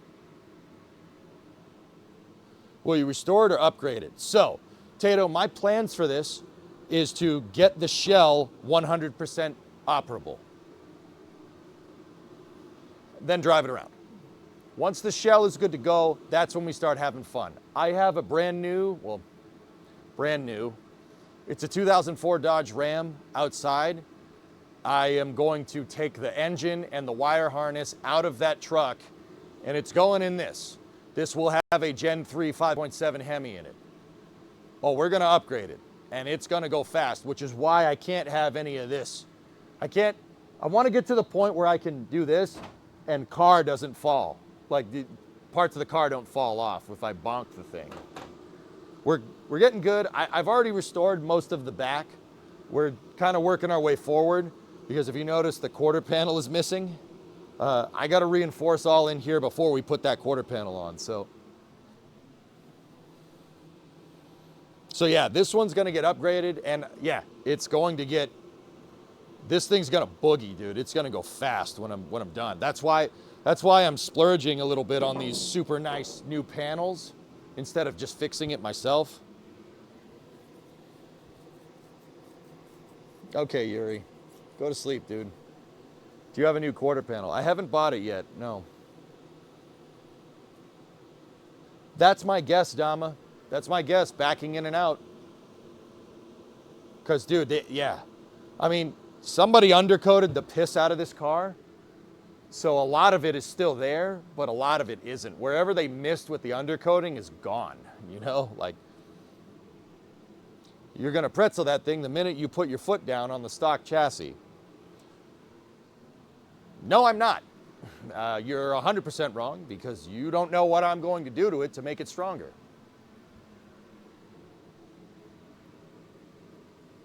Green, I'm going to put subframe connectors in this thing, dude. We're going to put subframe connectors in it. I'm going to reinforce the chassis. That's what I was getting at, you know. It is my winter car. Yep. It started as my summer car. Yep. But no. Yeah, we're going to put subframe connectors in it, dude. And I'm going to reinforce the piss out of this thing. These things were not designed to have 400, 500 horsepower. They were not. This B platform, this is a Chrysler B platform. It was not designed to have that much power. And if it did, it was with the Hemi and they reinforced the chassis. So VB, that's the other thing I'm going to do. We're subframe connectoring it. We're going to put subframe connectors in, and then I'm putting Hemi torque boxes in this thing too. The torque boxes are that structural piece that connects the frame rails to the rockers. So, dude, we're believe me, I know. I've seen what 700 horsepower does to a stock version of this. It'll bend the frame horns. The motor is too powerful. It'll actually bend the whole thing. So I'm gonna get, eventually, when we do put the Hemi in here, chassis stiffening kit. Yeah, I want this car to be cool, man.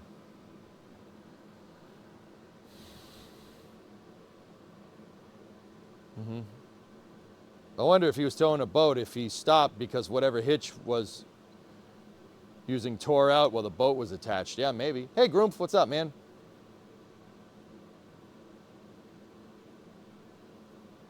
What does EJSA stand for? Eric Johnson Space Administration. It's just a funny acronym that I chose for the stream.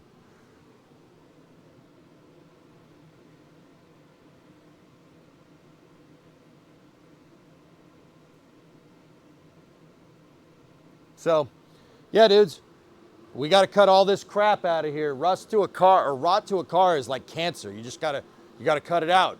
I wish I could just irradiate this thing and it'll fix it, but sometimes that doesn't fix that either. But you know, whatever. Cancer sucks, by the way. Not speaking from experience, but family though, not a good time. So, yeah, we got to cut all this crap out. But we did get most of it. And I'm happy that the area around the B pillar is nice and strong. So what I want to do is going to get in there a little bit more. We got to cut out more of that crap. We're going to need a rocker. Like, there's no getting around it, dudes. We're going to need it. But we need like half of a rocker. So, yeah, I'm not 100% sure how that's going to all work. Oh, I just thought of something. Does anyone have a pool of rust converter you can dip the thing in? Nah, we just cut it all out, but that would be useful. You know what, dudes? Here, let me show you. Let me show you what I was thinking a little bit earlier. I want to show you this. So take a look. That's the rocker panel, right? This is the passenger side rocker. I was looking at this before stream, okay? So if you look, see it indents right there, because that's where, right here is where the door jamb would go for the two-door, because the two-door door would go from here to here. right? Now, on our sedan, right? On the sedan, on the 4-door, we don't have it. We don't have that indent right here. The 4-door rocker is this shape all the way to the back, as far as I can tell. Now, our rocker on the actual car is pretty much good to about here. So what we could do is buy that thing, cut it in half, and use the front half to repair the back half of this. We could do that. And I'm actually kind of thinking that's probably a good idea. We should probably do that.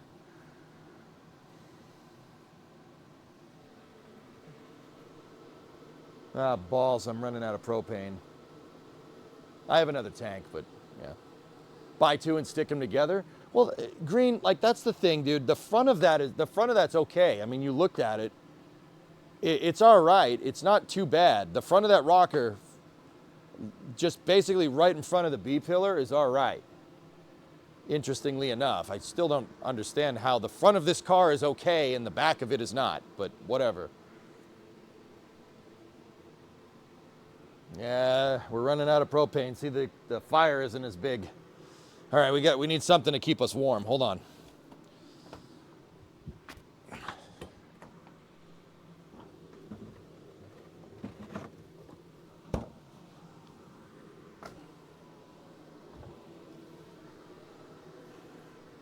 This will keep us warm. Do you know the trim level? It's a 500.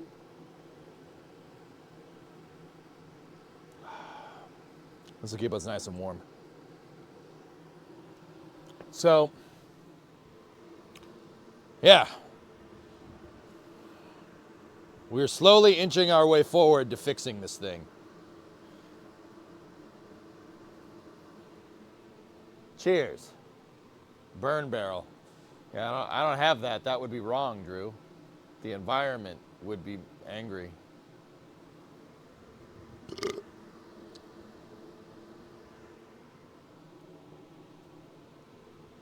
More like centimetering our way forward. Hey.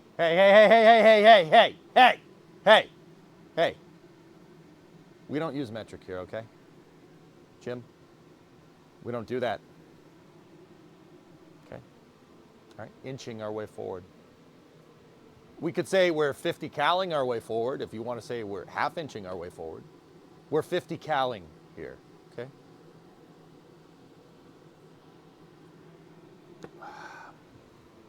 All right, dudes. So that's, yeah. Let's, I want to get the rest of this crap out of here, but I'm not sure. I'm afraid to use the vacuum cleaner again. Is that bad?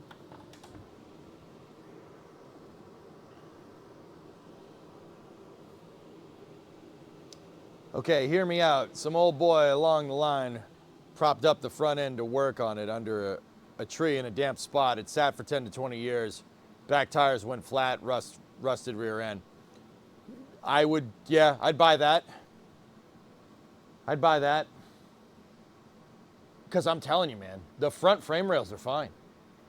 The torsion bar cross member is shot, but that is a regular point of rust on these cars. The torsion bar, they rust out. We're going to put a new torsion bar cross member in there eventually. That's pretty much like the last thing to do on the list when we get floor pans and stuff. But yeah. Yeah, this is I'm actually, so why I'm just sitting here kind of staring at this is because one, if you watch YouTube, you watch people work on cars, anybody here, I could tell you, you know, that doesn't spend inordinate amounts of time just staring at it going, how do I fix this, is lying to you. Liar. This is kind of the norm. This is what happens. You sit here and stare at it and be like, okay, how am I going to fix that?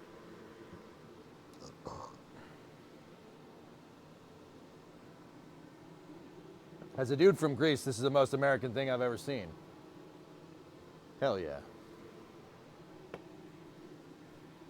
Etimos. Prosabahorisi. Don't ask, Tato.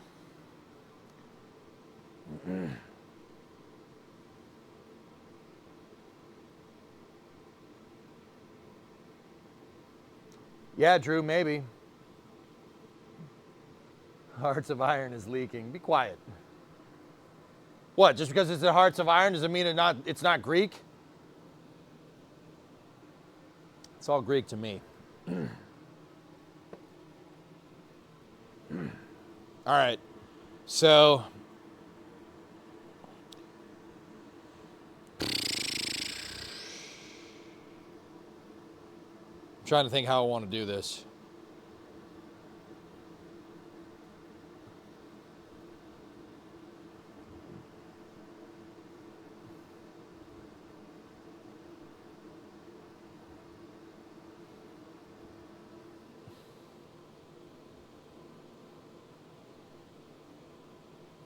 Okay, I think the first thing I'm going to do is clean up all the car that's on the floor at this point.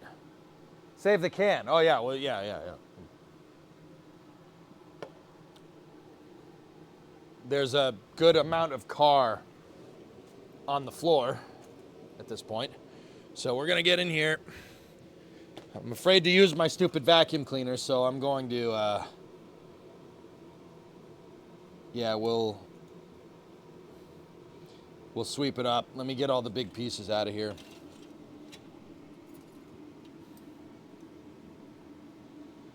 That's nuts, dude. I can't believe that. Yeah, you're not really supposed to use Bondo to do this, but yeah. Whatever, man. This is how people used to do this. It's just make it, get it working. That's pretty good. A lot of this metal is all right. Not the metal that I took out of it. That metal is hosed. But let me get one of my brooms and the shovel, and we'll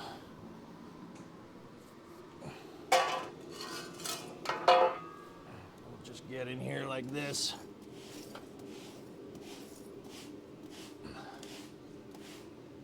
Oh, so satisfying. Oh, Professor, I'm so into you.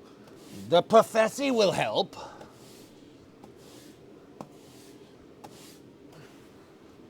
Now, I'm not going to lie to you. It's probably just going to get all messed up again, but I'm so into you. Yeah.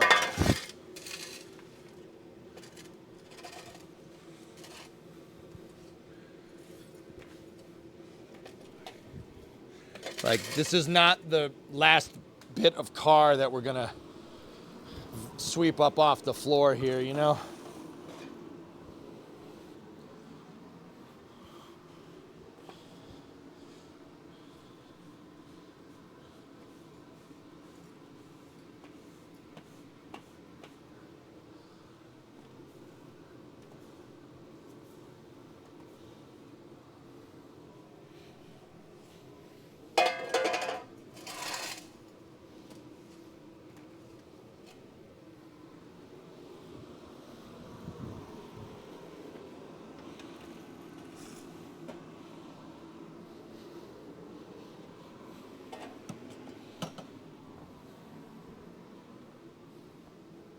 Using the broom feels like playing Power Washing Simulator. Why play the simulator when you can play real life? Right? I mean, if you don't have a shop, then yeah, I get you. You're absolutely right. But also, we don't have to choose here at the Eric Johnson Space Administration.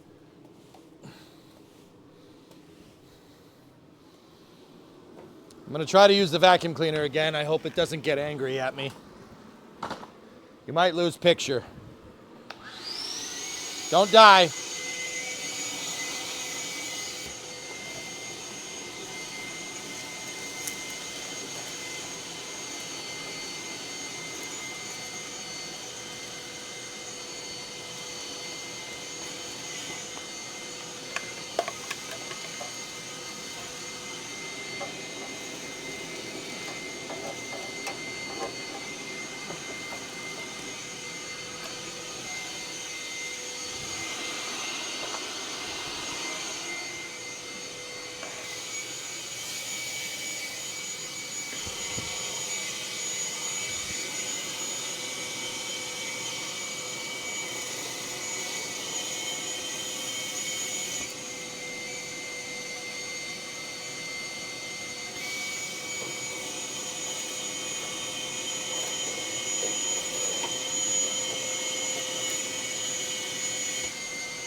Just trying to get it up off the floor.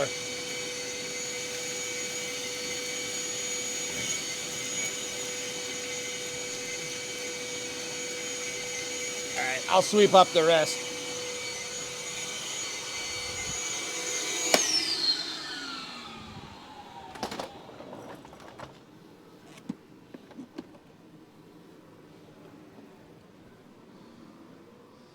Is the vacuum full? I don't think so. All right, I'm gonna sweep up the rest of this stuff, dudes.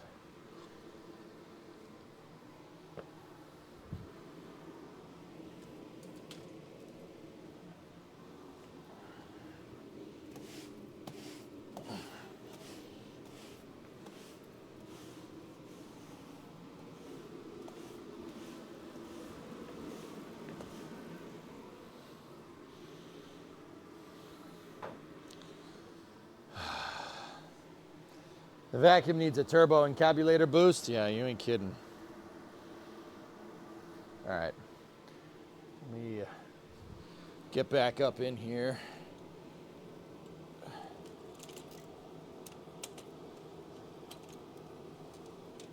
Let's take a look.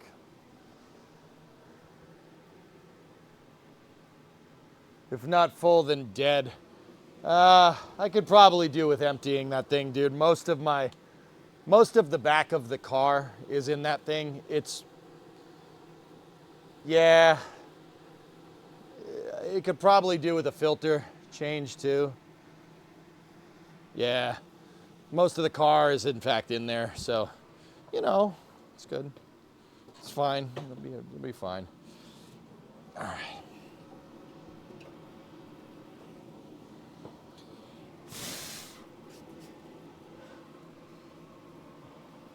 There is still some schmutz way down there. You should be able to clean out the vacuum and get at it. Let's see. Let's take a look. Where are we getting problems here? So the rocker, this is where it attaches. How's this spot right here? Let me get my rust finder tool. Nope, that's okay.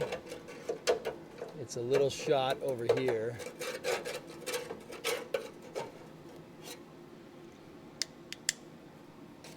And a little bit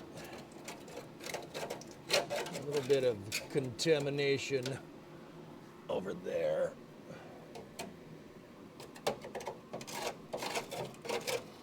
More schmutz.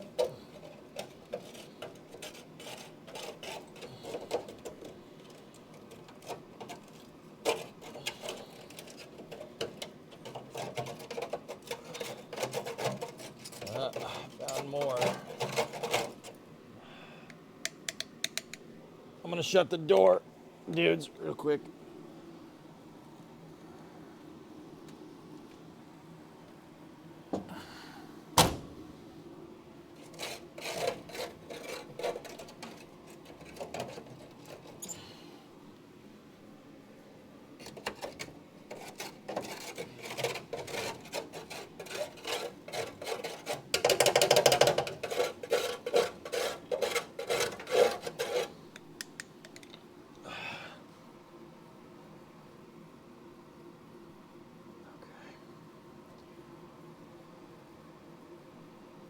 So I can see where the two-piece rocker is. There's a seam. You guys can't see that, but there's a seam right here. The back rocker goes from here to there. Might not be the stupidest thing to rebuild that, but we do have, there's a lot of schmutz going on over here. The inner rocker's not as good as I thought, but whatever.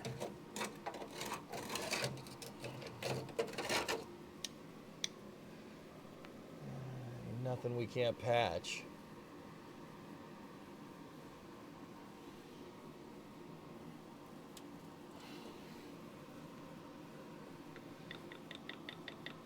Huh.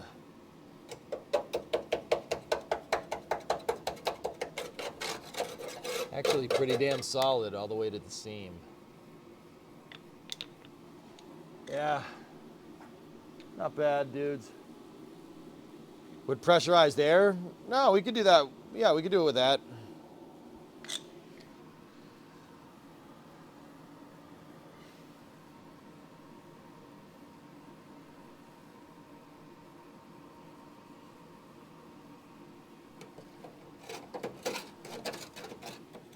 I am finding holes in the rockers though, and the more I poke, the bigger the holes get, which is not good.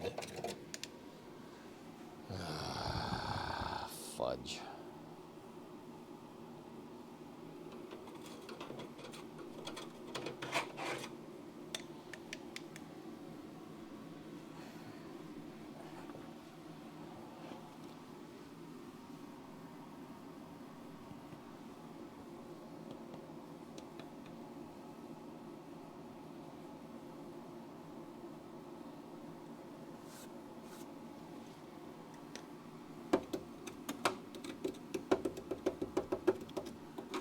There's a little bit of schmutz in the door right here.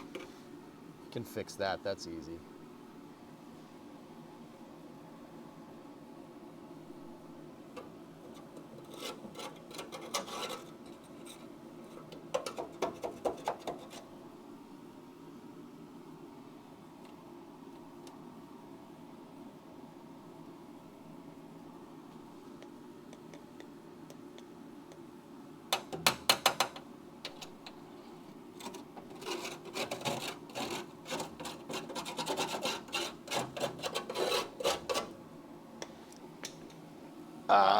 We're out of propane. Hold on, gotta swap the propane tank. We go for propane hot swap.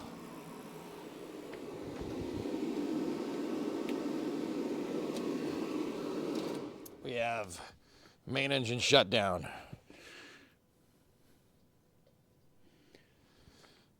Good thing is propane is very, very inexpensive. Costs like $10 to fill up one of these tanks. Doesn't cost anything. I think I paid like $25 to fill these things up before. Now, interesting thing about propane, dudes, is that the threads for propane tanks is left-hand thread. So it's righty-loosey, lefty-tighty. The reason why it's backwards is so you realize that you're screwing around with propane. Flammable propane. That's the whole idea, boy. I tell you what.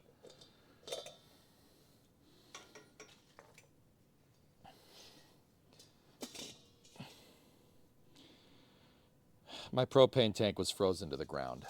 That's good.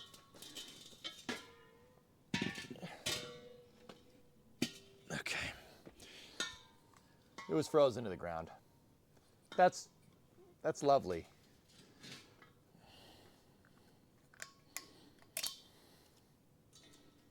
Gotta get the new fitting on there.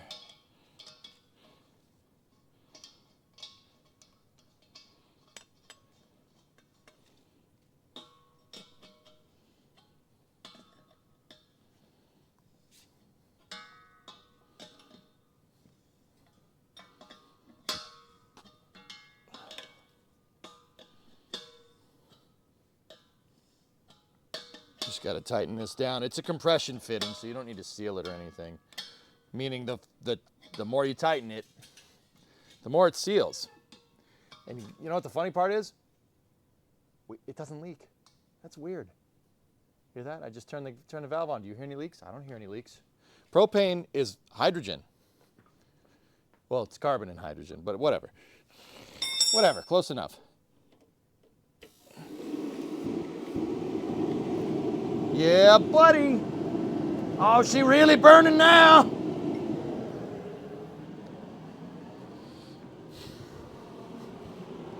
You know what my acceptable leak rate is? Nothing.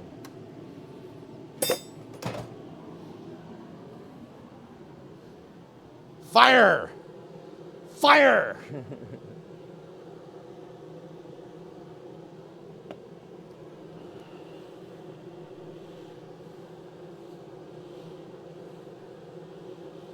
Initial research points to Coors can being from around 1992. Well, extra gold was through the 80s.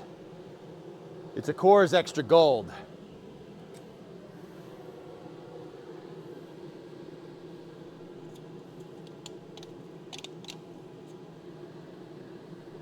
That's actually awesome, dude. It's not a little messed up, but whatever. Looking under the car, I'd say you have some acceptable leaks. I didn't say the car wasn't leaking. I said it wasn't leaking propane.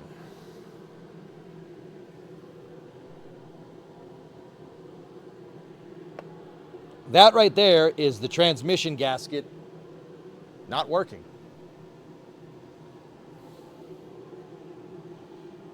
So that's that like brand new ATF that we put in this thing. Yeah, that's it all leaking all over the floor. You know, that was a nice $50 wasted. I gotta get a pan for it, dude, if we want to drive this around. Like my plan is to get the shell, when the shell is good, we will drive this thing around with the carbureted motor in it. For now, just until I save up money to swap the Hemi in. You know, you need to frame it, yeah. Propane is the 8 carbon chain, quite a bit longer than the hydrogen one. Yeah, but making a joke is funnier.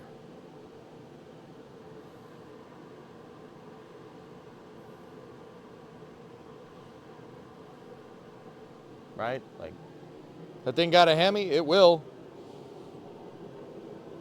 It will when we're done with it, boy. Let me sweep up more of the car that fell on the floor, you know. It's good.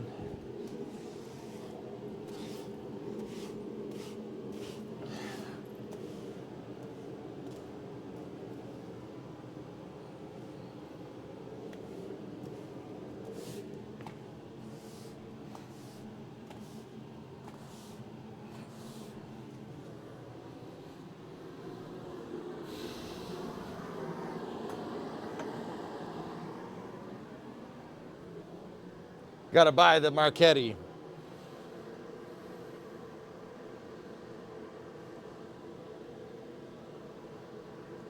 Yep.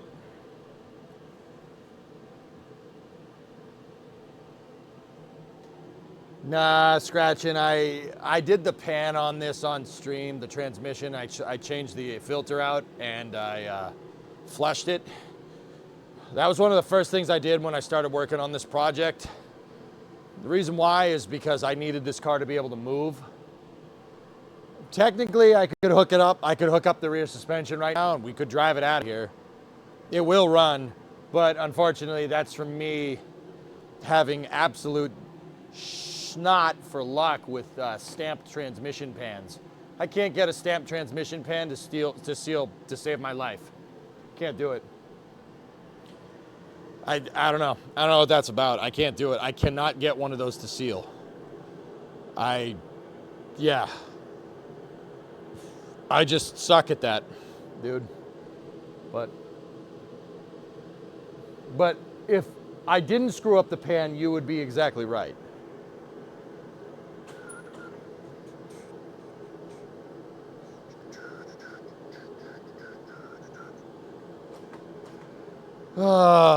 All right. Let's get back in there and keep going.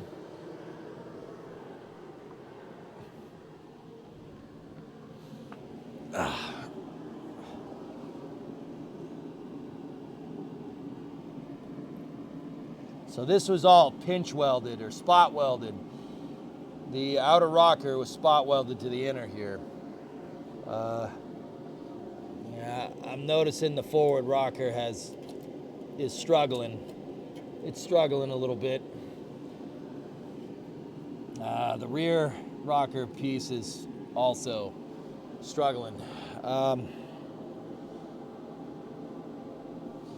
But it's not, I was gonna say it's not too pitted, but it is. It kind of is.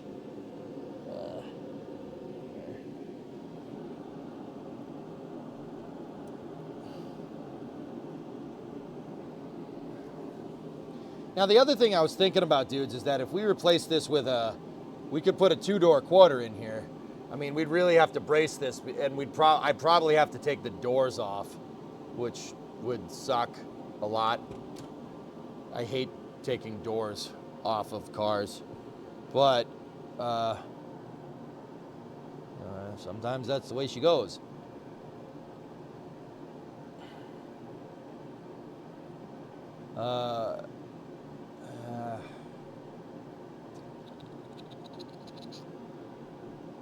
It's just all those damn holes on the inner rocker up here. We have to cut them out. We can't, gotta cut them. Just trying to see if there's any more. There's probably more up there. That's kind of what I'm worried about. Let me get down here. Take a look. A lot of spider webs.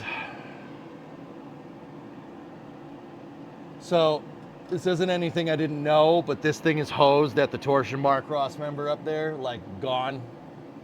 Like we got to rip the entire torsion bar cross member or what's left of it out and patch it.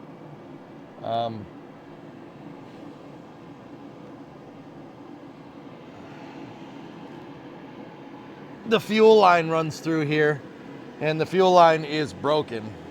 Actually, it doesn't look too bad, but I highly doubt we're getting this thing out without breaking it. It's metal from basically the fuel tank to about where my hand is, and then it's rubber hose from there. The rubber hose goes through the torsion bar cross member, and then it's metal along the front frame rail.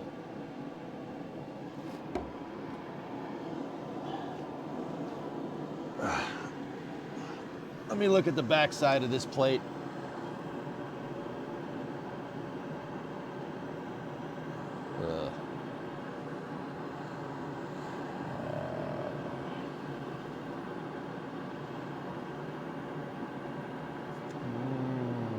Okay. You can see where the light's coming through? Yeah, this has all seen better days, dudes.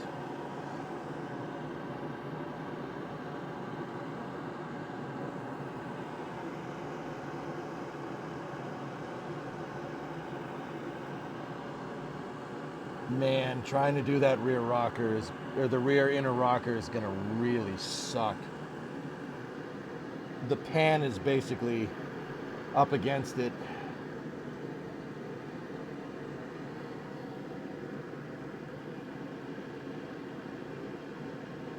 There's pinholes up here.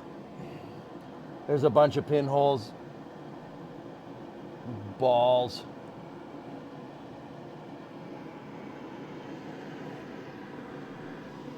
This whole thing is roached. The whole thing's roached, dudes.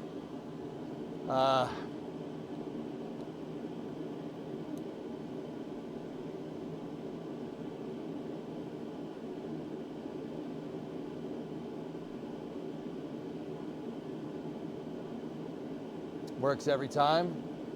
What do you want? Gasket tack? Oh, okay. Yeah, gasket tack could work. Yeah, there's pinholes all the way to the front. The whole thing's shot. At least the bottom part is. We know that the top side seems to be okay, but it might make things a little bit easier.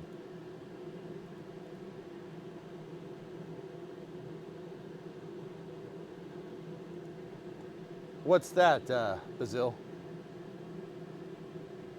What is the pipe under the door? What? Oh, that's just that's not a pipe. It's just a bracket that holds the door jamb together. There's nothing behind that, dude. It's an optical illusion from the camera. Look, you talking about this? Look, it's just an optical illusion. Have you looked into sandblasting at all? I have a blaster, dude. I have a media blaster, but it's just something that you hook up to your compressor. Yeah. So like, guys, basically, see where this rust is right here? From basically here down all the way to the front is hosed. It's pretty bad. Yeah, we're gonna probably need inner and outer rockers. Which means we might have to take the doors off.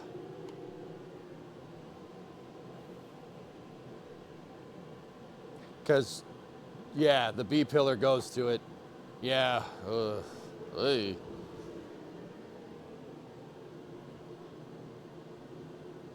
Tried sandblasting an old truck cab. There was nothing left.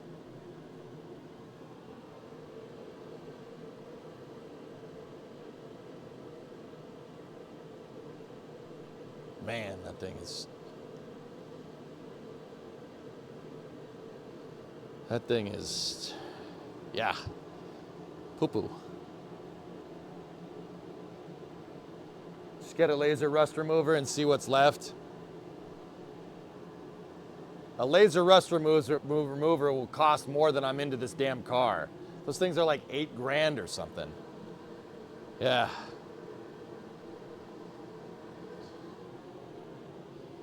I wanted a challenge and I wanted to learn. This is a good way to do it though.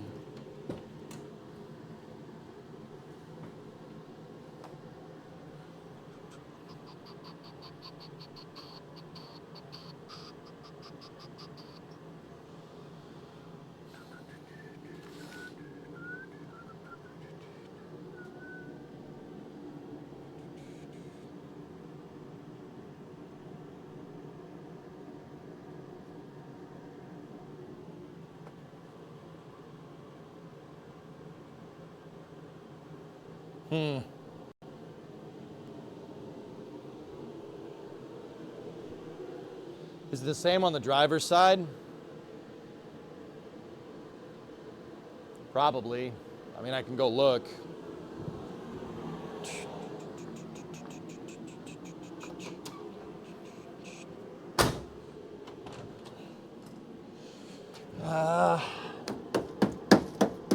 Actually, remarkably, no. The driver's side seems to be a lot stronger. There are holes in it, basically behind the passenger door, dudes. But, yeah.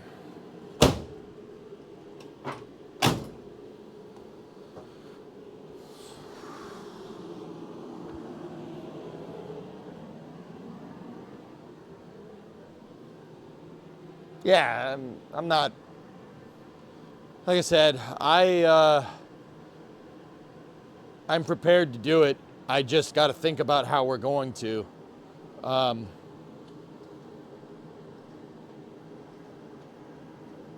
Because once again, 2-door and 4-door rockers are different, and I don't. Okay, let me put it this way. Let me rubber duck you guys. How the heck are we going to do the inner rocker? How are we going to do that?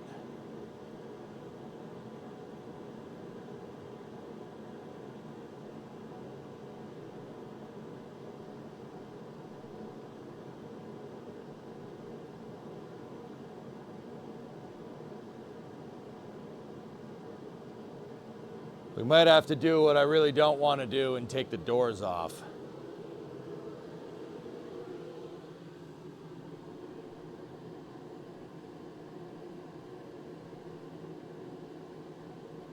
Yeah, Aqualex, yeah.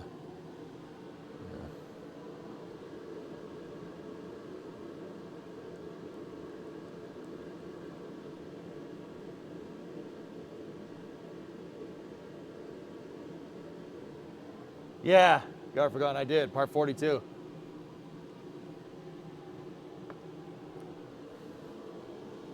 Bracing, yeah, well, Aqualex, the doors are not gonna require bracing. What I'm getting at is the B pillar. I'm worried about that. But once again, like I said, this is what we signed up for. I'm not like, oh no, I shouldn't do this. No. My mind's going, how the hell are we gonna fix this?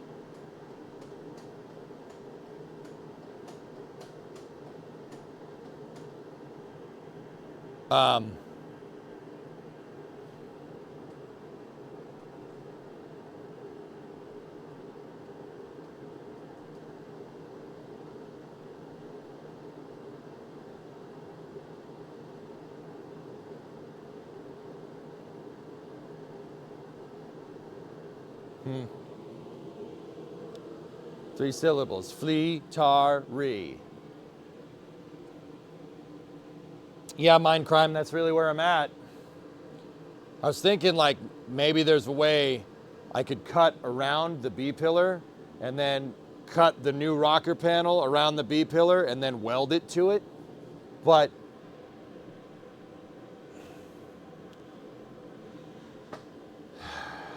yeah, that's, I don't know. What do you think? You think that's jank? That's kind of jank.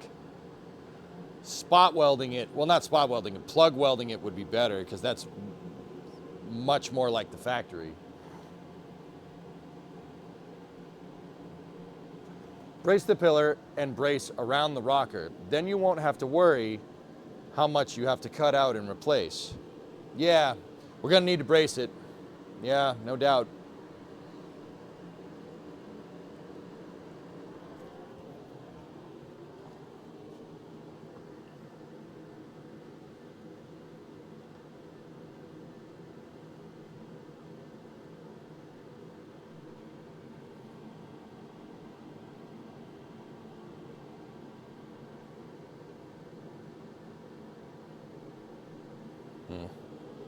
Thinking. How come I like watching people struggle? I don't know. It's good content. Also, the doors would just suck having to work around them all the time. Aligning them will be easier. Yeah. Let me take a look. I need to see how this B pillar attaches, dudes.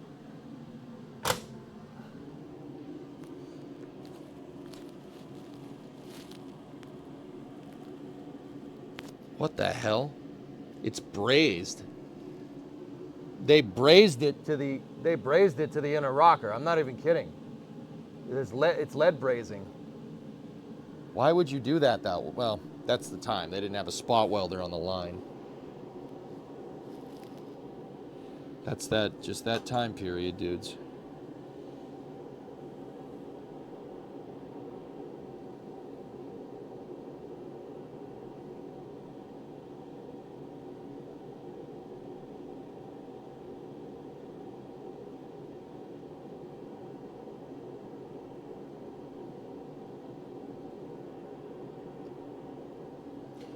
We could drill the spot welds out from the rear foot pan, right? Then we could drill the spot welds out from the rear pan onto the inner rocker and then pull it out. Oh, yikes. Okay.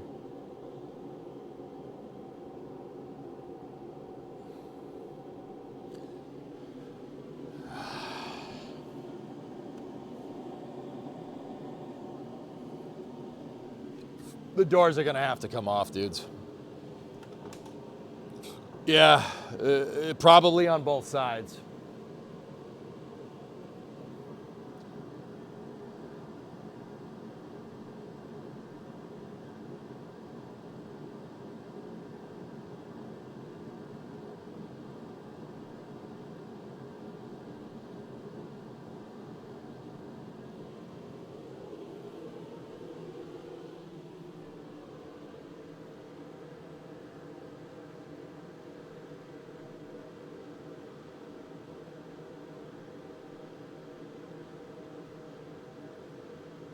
Yeah.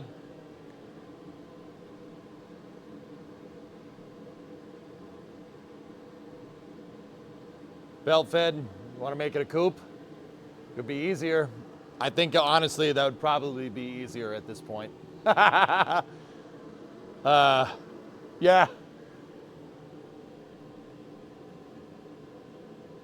I mean, we'd make a two-door Coronet, but the roof would have to completely come off, dudes. We'd have to take the whole roof off. But then it wouldn't be the crew cab Charger anymore, you know?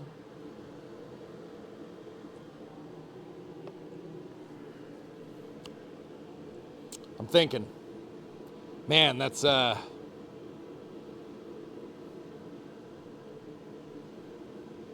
belt fit, like, yeah, no, it's all good, man. It's all good.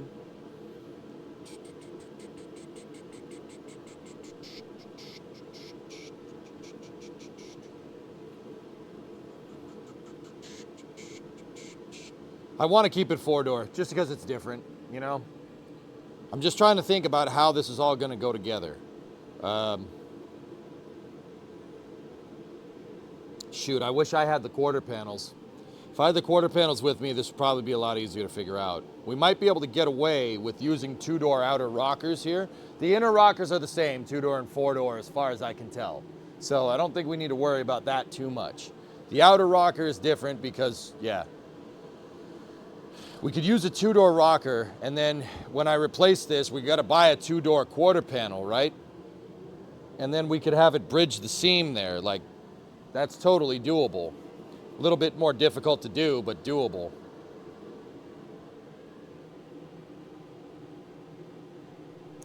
You guys can do whatever you want. In Europe, we have to restore it to stock. No changes allowed.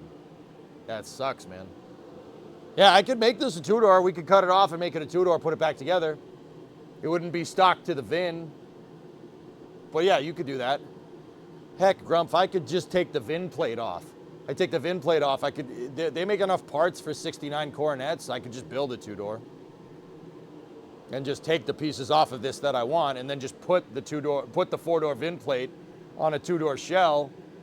Technically, that's legal. That's where Ship of Theseus ends. It ends at the VIN plate.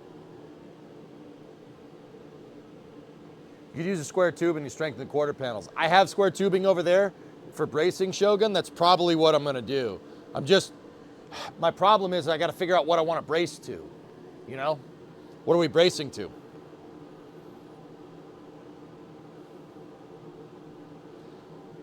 I wish I had the parts in front of me, dudes, so we could do this. The other thing we could do is just plate it. We could just cut the rest out and just replace all the different spots. It wouldn't be too hard. But in order to do that, I'd have to get the rocker panel off anyway, unless we want to patch it from the back. And if we're gonna cut that damn rocker panel off, right? Like,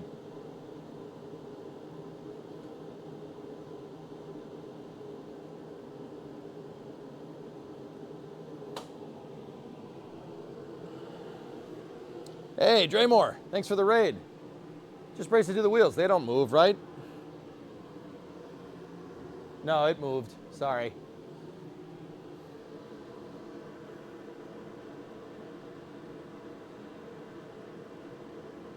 Yeah, it's just kind of annoying. It kind of sucks that, I mean, that's all roached. It's pretty bad. Like, if I want the car to be safe, like, don't get me wrong, guys. We could probably spiff it up, put patch panels on it, make it look nice. That'll probably pass inspection. Even in Massachusetts, even where I'm from, it'll probably work.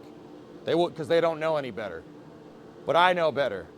And if I want to drive this car around, I want like Brimo in it, like I want my wife in it and my dog, you know. And I didn't buy a car with a second seat for no reason, you know what I mean? Like in the future, planning for the future, right?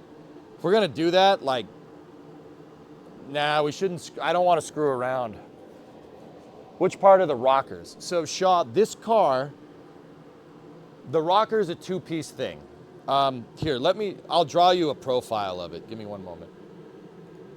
One moment. Paint. So if we're looking at like an isometric view of the rocker, right? That's like what you're looking at right there. So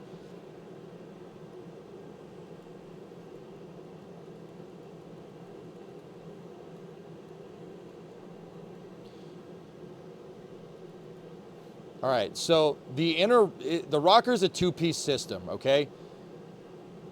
It kind of, this is from the front, like a front profile. No.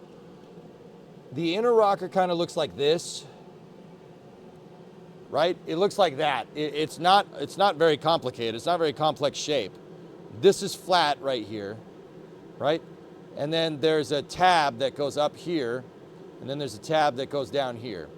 That's the inner rocker. Now the outer rocker looks like this. It meets up here and it's pinch welded, and then it goes over, and that's where the door jamb is, and then it goes down like that, and then it goes over and meets at a pinch weld right here. Kind of looks like that. This is a little straighter and that's a little bit more curvy, like that. But those two pieces Those two pieces meet together like this. And that what them together makes the frame rail. It makes the frame rail that connects the front and rear of the car. But yeah, so like the inner rockers, here, hold up. The inner rockers look like this.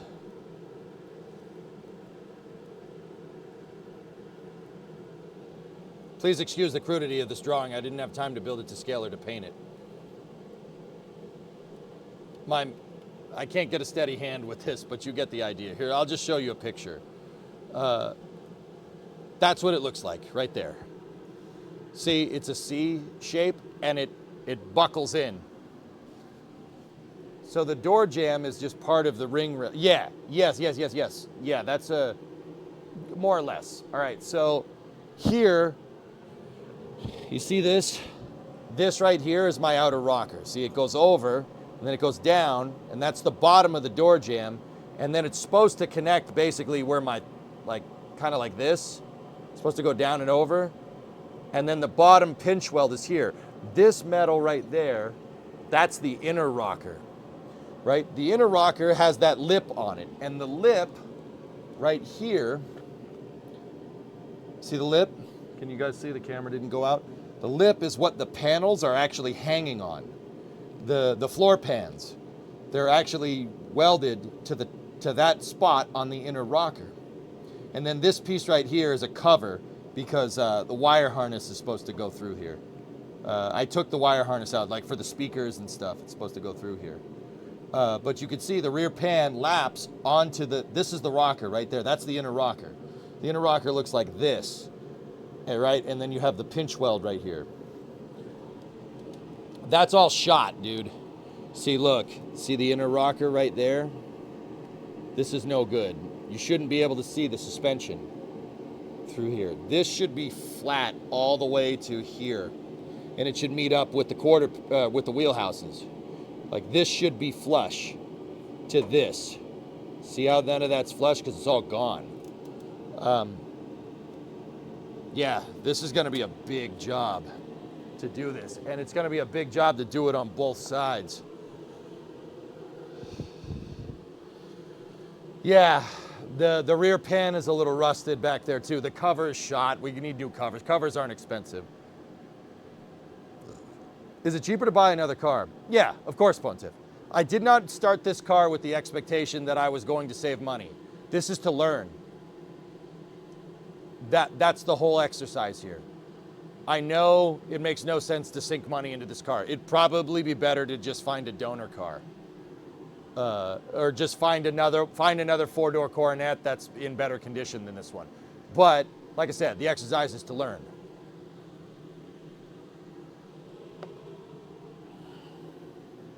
I'm new here, but I feel that I'm currently rebuilding a mid-80s Trans Am. Bargain, I have two F bodies sitting outside my shop. One's a 91 RS and the other one's an 86 IROC Z LB9 car, tuned port injection. The RS is a 305 TBI with a 5-speed though from the factory. It's got a T5 from the factory. It's very rare you get a third gen with a T5. Few more cuts and you can fit it in the trash can. Yep. Like I said, if I was flipping cars, guys, if this was a shop, I would not bother. This thing would be in the trash bin. I'd take all the good parts out of this thing and put it in something else. Yeah, Bargain, factory 5-speed. Yeah, it's pretty cool, right? That car has a full QA1 kit. QA1 crossmember, tubular control arms, front and rear. It's got a 342 posi in it from an 84 IROC. Disc brakes all around. 5-speed, factory 5-speed car. It's pretty cool, yeah. I put the suspension in on stream. Yeah, but it doesn't have a flex capacitor. Well, this is from 1969. Flex capacitors did not come as a factory option on any car except for a DeLorean until 1983. Yeah. UTA is a factory WS6 car. Mint, mint, mint, mint, mint. WS6. How fast do you want to go? Yeah. That's cool, man. Right on. Yeah, so Like I said, guys, I'm in this for the long haul. We'll fix it. We'll fix it. I'm going to fix it. Is it worth it? Hell no. Is it worth it for the experience? Hell yes, right? And how many people around can say they've built an actual automobile? I mean, when we're done with this thing, I'm basically going to build this car from the ground up. But how many people can say that? That's pretty cool. Have you heard of Baked Beans Garage? He's doing the same thing you're doing to a Volvo wagon. I've seen him before, yeah.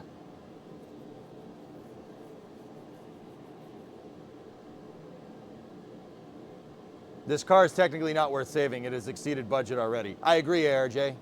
I mean, that's partially your fault. No, this is for the experience. So when we do find a two-door Coronet that's worth saving, I can fix it. I'll fix the whole damn thing. I mean, think about it, guys. You can find a two-door Coronet shell that's this crappy condition, 5Gs, even if you restore the shell and just put the car back together. Even if it's not a popular car, a two-door shell with no rust, with the matching numbers motor, 20 Gs. Easily 20 Gs.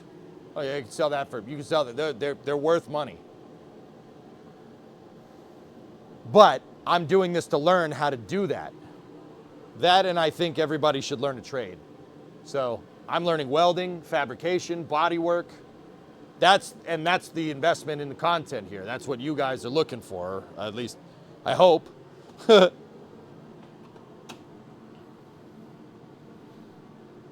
yeah, that's where we're at, brother. Trust me, ARJ, when I build it, I'll drive it to you. We'll go grab beers. I really wanted this car to be able to drive down to Artemis 2, but the way Artemis 2 is going, we just got an extension.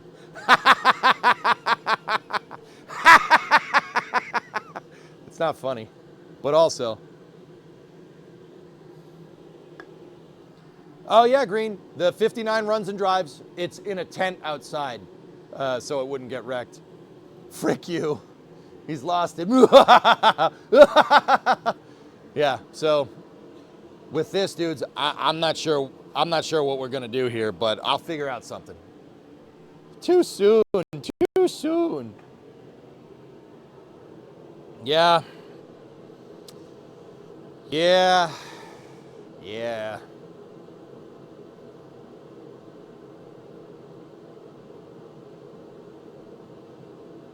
Actually, you know what I just thought? I just thought about something. There are patch pieces around that Classic Industries sells. Hold on. Rockers. And get this, it's actually just a piece that is that C shape that's just extruded metal. They do sell those. Hang on one sec. Hang on a minute, Chief.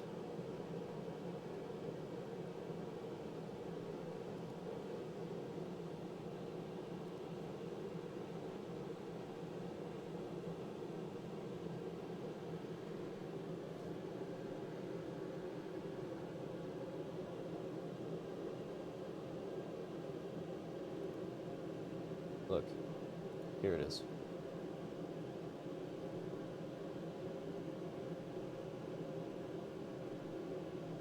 Come on, baby.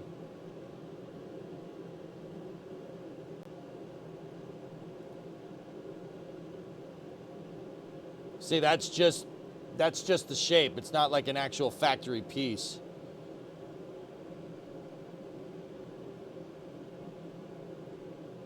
Or you could just keep loading.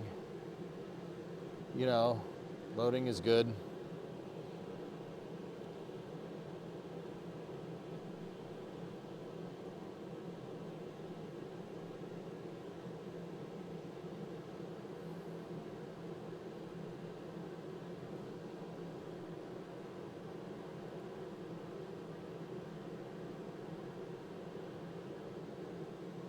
Just 3D printed with bubble gum, man. No, I'm good.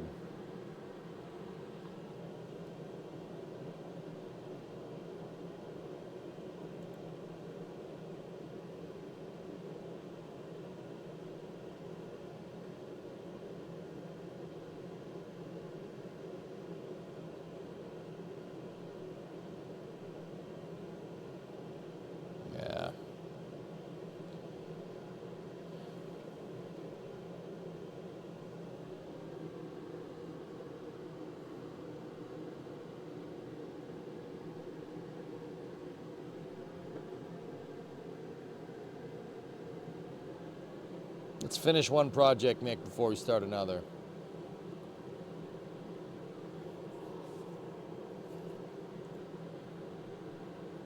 Here, let's look. Let me see.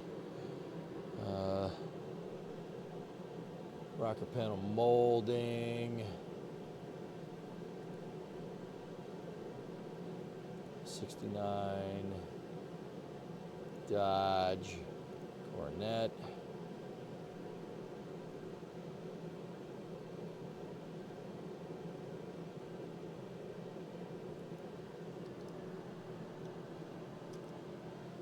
This is on Auto Metal Direct. Let's see what AMD's got. Yeah, see, this is what I'm looking for here. Let me take a look. In a rocker, left hand, 200 bucks.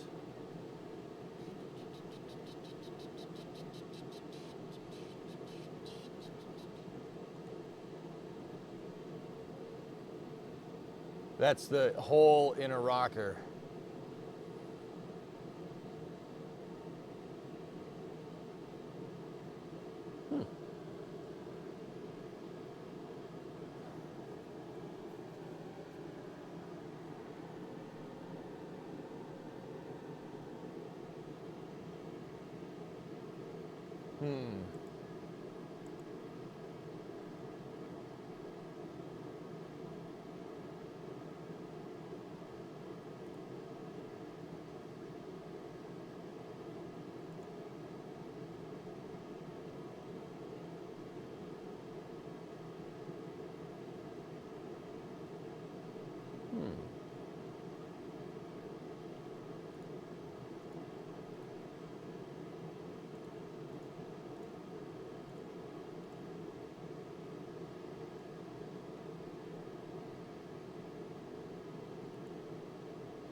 Okay.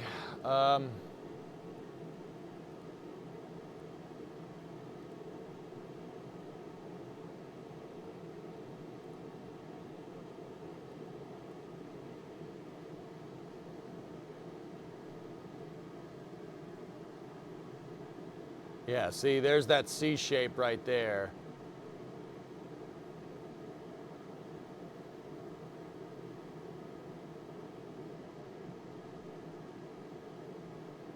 That's going to be so difficult to put that in there. That's what she said. Because once again, it's got all the gaps for a two-door. See that? You don't have to use all those new parts. Yeah, Drew, my plan was to just, what we could do is just we could buy one of this and cut it up and put it where we need. We don't have to put the whole damn thing in there. But yeah.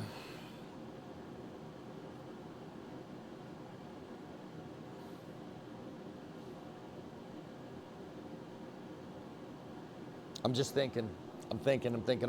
Let me go back over here. I'm trying to think about how this all kind of comes together.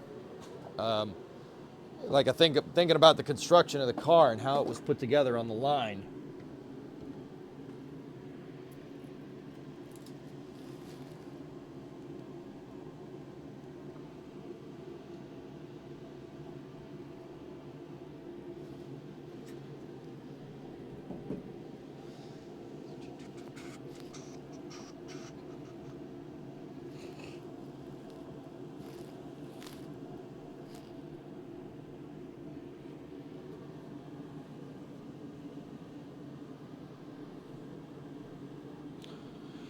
If we were gonna brace this thing, how would we brace it?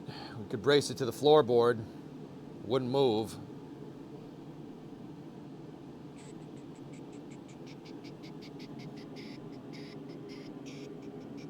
Because honestly, guys, how are we gonna get that damn B pillar? How would we get that out of there? I mean, obviously we gotta take the door off, but what I'm getting at here is right there. I'll switch the camera. Look, so right there, the B pillar fits on top of the rocker. This is the outer rocker here, so that's that C shape, right? It fits on top of it. So if we were going to replace the rocker, we'd have to get that off. And I am not 100% sure on how to do that. We'd have to take the door. Yeah. Have to take the door off.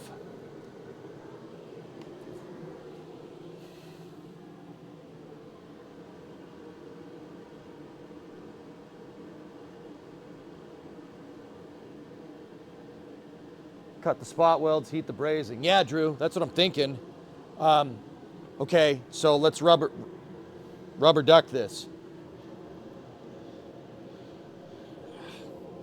My boot's broken. Damn it. Whatever, it's fine. Okay, so passenger side rear door out, right? Could probably leave the driver's side door there if we really wanted to.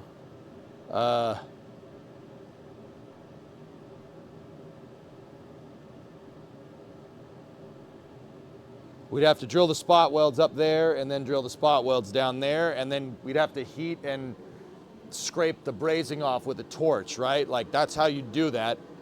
So, okay, we get that off. Now what? Now what do we do? Here's where this gets complicated. The rocker, the front door jamb to the passenger side front door is lying on the rocker as well. What do we do about that?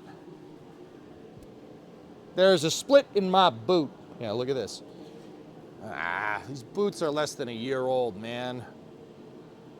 Gosh darn it.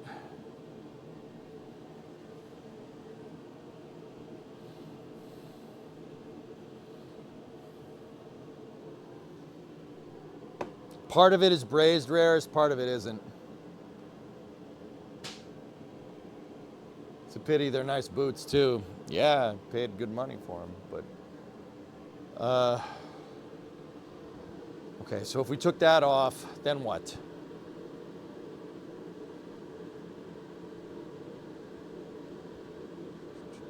Let me inspect this pinch weld.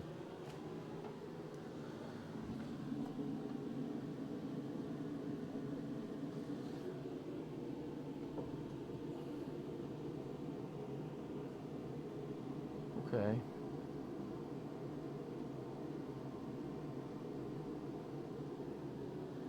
It seems that this thing is just resting up on the roof. It's just spot welded in. So if we undid the spot welds, there, and there, and then there's 5 on the bottom there, we could pull this thing out. Obviously, we'd have the door off when we do it. But that also means that, you know, if we do that, we have to make sure that this goes back exactly where we took it out from. The other thing I'm worried about is that this is holding the whole damn car together. There's not much structure left in the bottom here. This is holding everything right. And I'm worried that if we cut it out, it's gonna,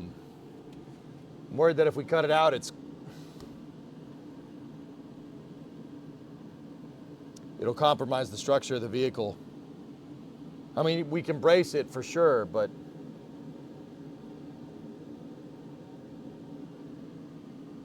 get some shoe glue. Yep.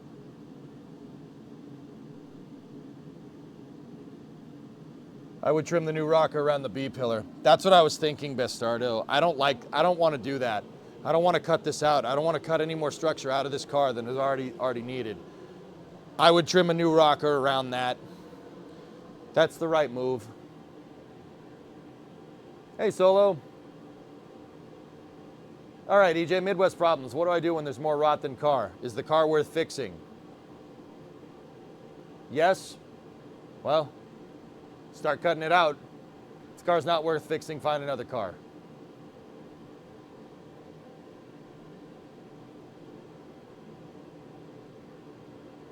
Does the B-pillar need to be removed at the top? Why not just drill out the bottom and replace? Yeah, we could do that too. Yeah, I mean, it's still...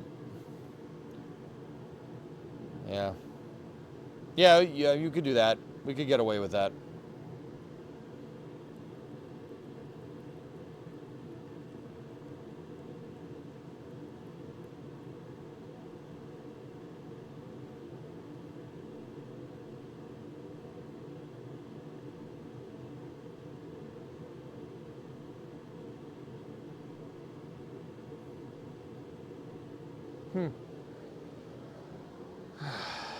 eBay has quite a few options. Yeah, but that's all repop stuff. You've got to be careful. A lot of it's junk.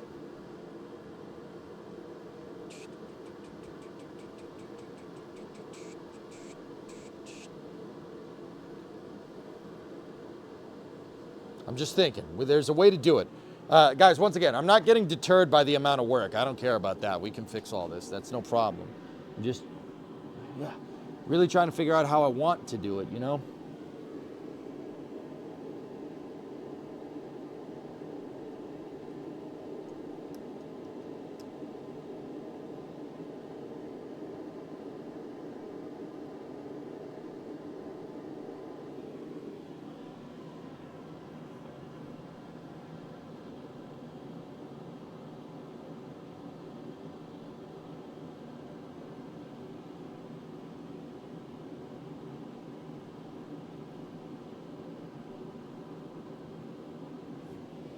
Yeah.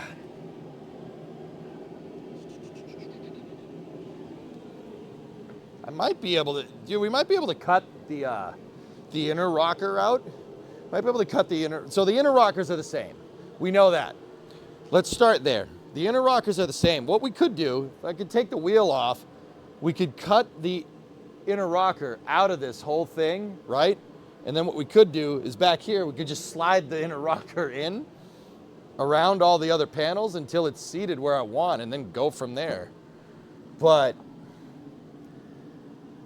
yeah, we could do that. That's, I mean, we'd have to start taking apart a lot of the front of the car, but it's doable.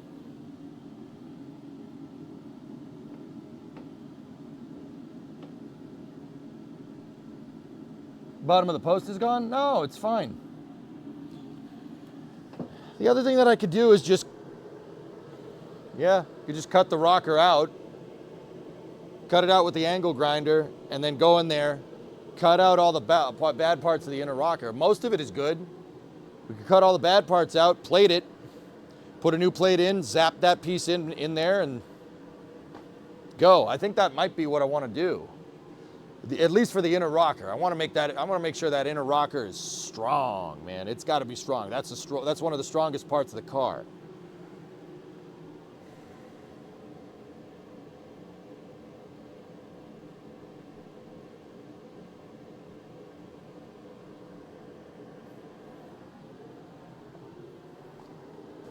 Yeah. Yeah, I think that's what we got to do. But in order to get at it, we're going to have to cut the rocker out. Or at least the bottom of it.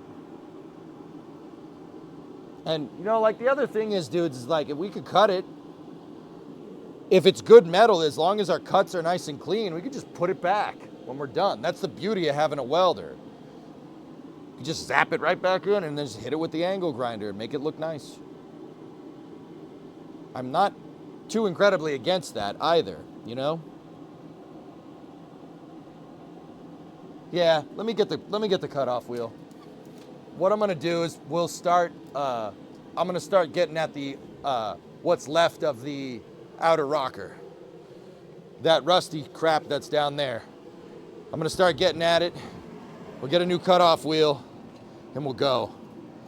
That's where I want to start.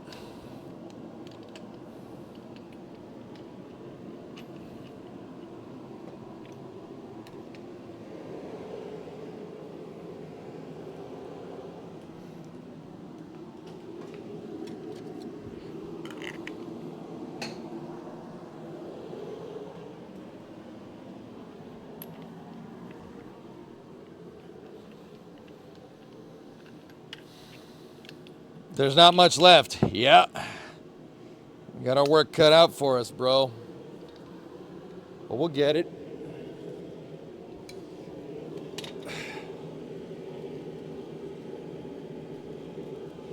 Let me get my jacket back on.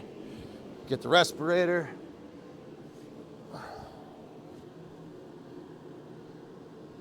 Take the door off or cover it. You'll melt it with the sparks.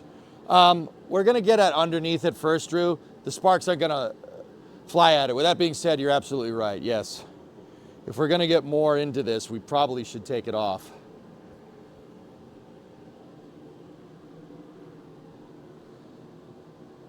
Discovery, go at throttle up. Gumbo! Love you a good garage stream while you're RimWorld, and feels like I'm home with your garage with your dad. Hell yeah, man. Let's freaking go, dude. Let's go.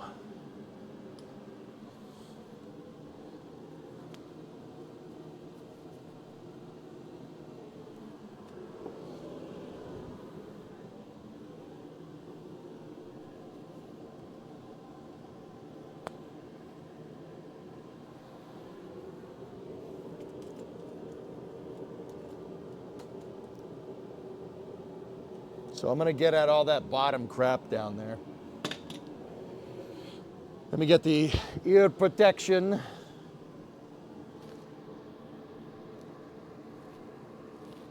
And then the face shield. All right, let's roll.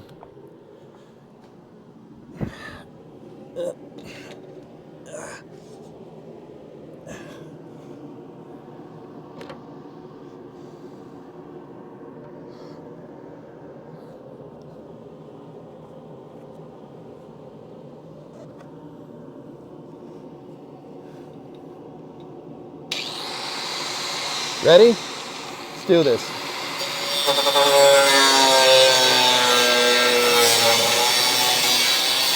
So I'm trying to cut along the pinch weld.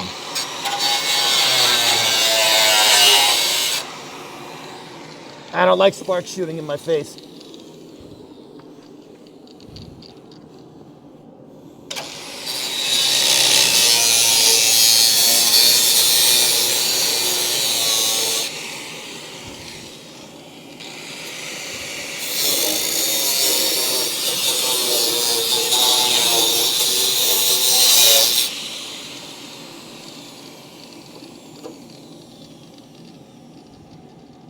It looks like the surface of Mars. You got a problem.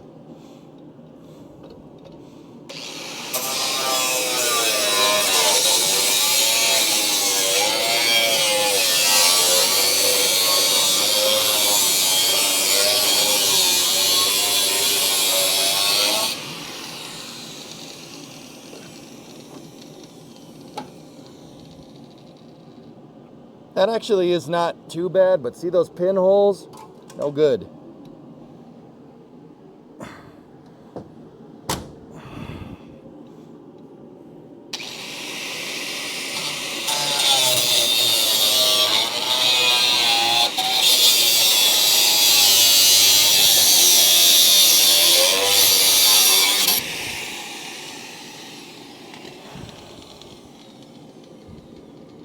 Yeah, see, we're starting to get into good metal. See that? That's what we want. Starting to. You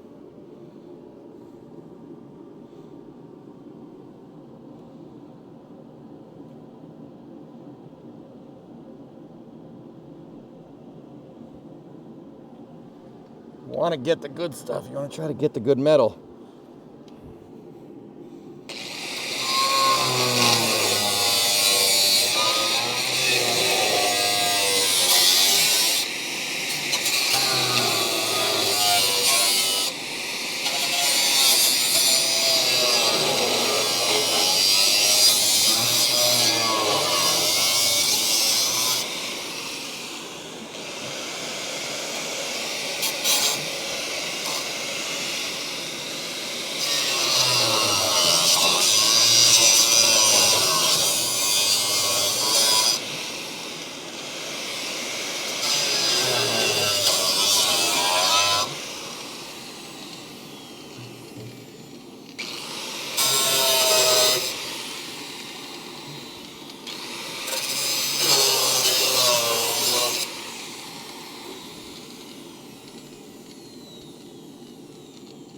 Okay.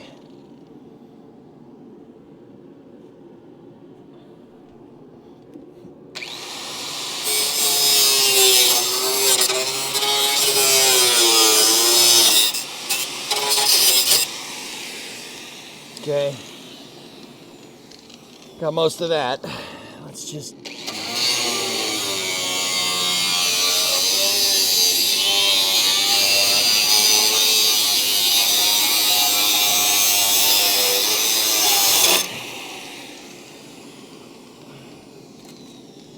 Yeah, see?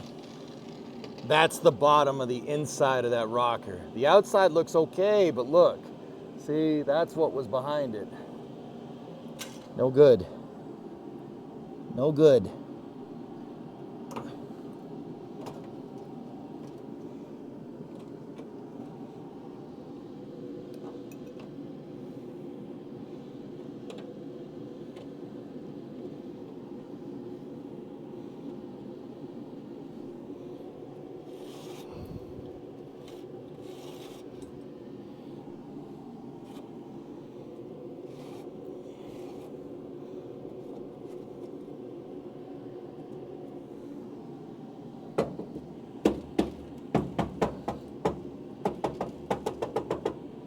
Gonna have to cut the whole thing out, dudes. Gotta cut the whole thing. We gotta go all the way to the front. I'm gonna have to make some room. But come on, you schmuck.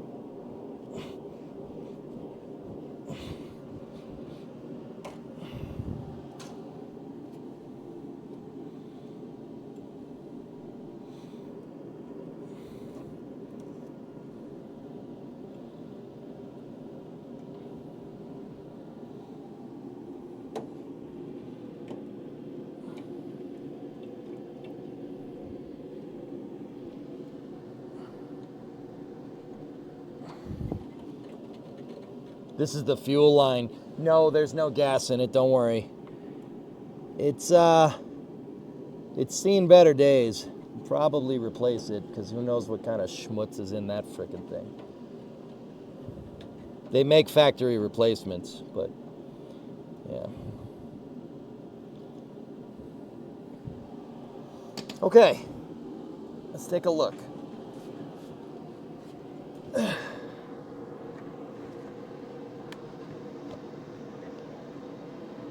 So now, the reason why I did that is because now I can get at the inner rocker. I can get at the thing and we can repair the parts that are screwed up.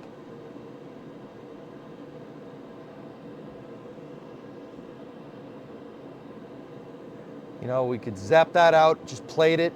I can plate all of this back here around the rear suspension.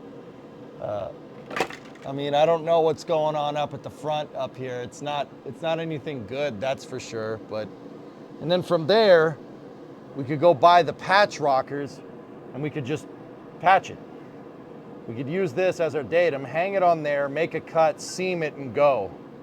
I think that's the right move, dudes.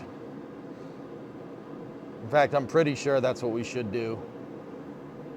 The inner rocker is bad, but plating it should be fine. Like cutting out the rust and then making plates in its spot where it should be going, like where to fix it, you know.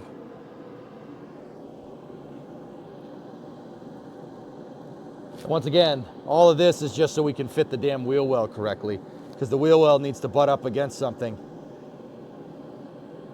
So, good times. This is the fuel line right here, yes.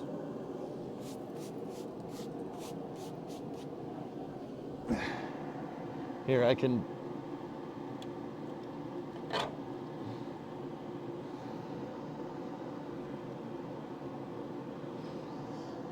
get it out of the way. It's broken anyway, I think. I think it has a leak. Because it was butted up against all this damn rust. But guys, the thing is, like, it's like I was showing you, looking up in here,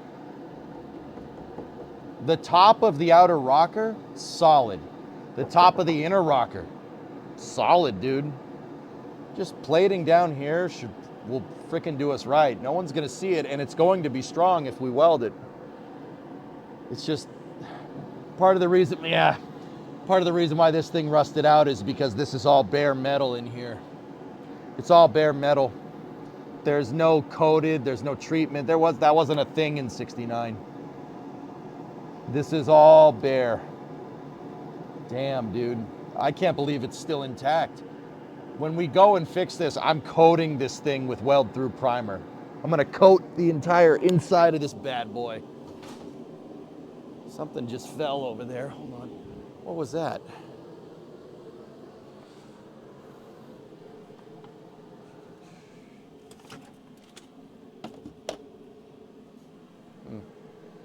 It fell onto the couch. But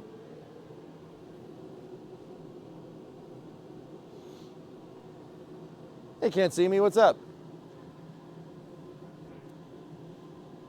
Coated with cavity wax too. Cam's frozen. Yeah, that upper camera. Yeah, give me 1 sec. I can fix it.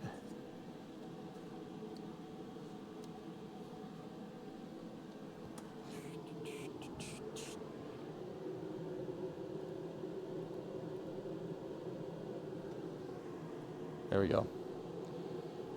So you might as well just trim the rocker around the pillar. Best possible fix. I'm with you, Bastardo. Yeah, I agree. I agree completely. That's the right move. That will fix this. That'll get this thing nice and strong. Yeah. What saves these oldest cars is simply the thickness gauge of the metal, not like newer cars. Agreed. A lot of the inner structure of this scratch is 16 gauge steel. It's thick boy steel. Or no, hold on. It's not 16. Yeah, no, it is 16. It is 16. A lot of cars are 24 nowadays. So they take 24 gauge steel. They take the thin stuff and they just lap it over and over and over again to make thicker steel, right? Like, it works, I guess. It works if you like sucking. It's definitely sucking. This thing, what does it do? It sucks in air. It's definitely sucking. Yeah. This was the bottom of the rocker.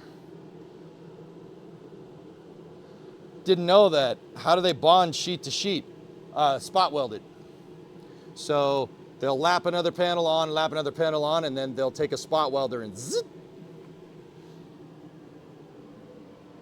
And they'll just, yeah, they'll spot weld them together. So spot welding, you have two sides, right? And two sides have an electrode, and when you bring them together, right, it creates a circuit, and it puts a ton of heat through whatever it's pinching and welds stuff together. If you want to unpip the auto, let me hear you say, what? What? Boop.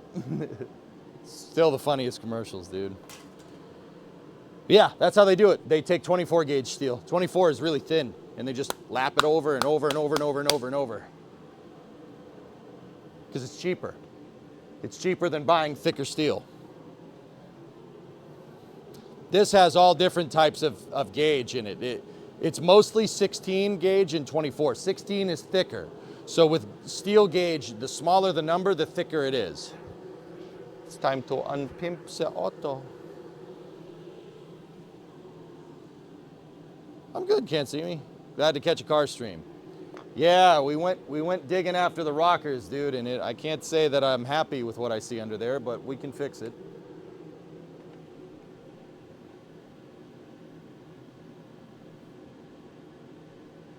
You're referring to a resistance welder. A lot of shops still use a MIG welder. I'm using a MIG for spots. That's what I did with the trunk scratch. I have a Lincoln 180 over there. I welded the trunk pan in on this car. Yeah, and I drilled all the holes where all the factory spots were, and then I plug welded it. We're gonna have to seam weld part of the inner panels in there, but yeah. Yeah, man. Here, let me take this. You know what the crazy part is? Some of this is actually decent. Some of it is good metal, but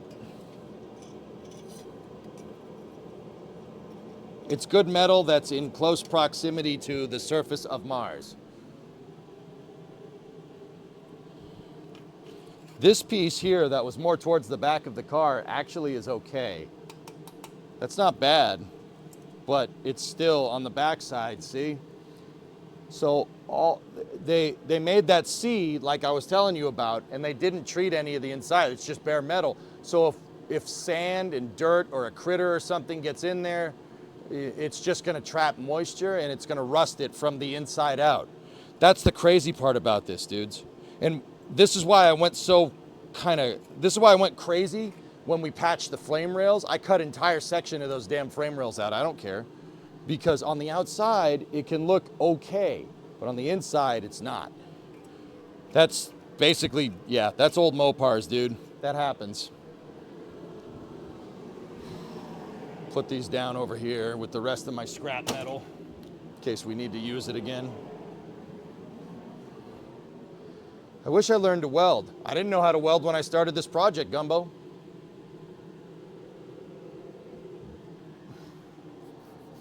Yeah, Scratch, you want to see the trunk, dude. Look.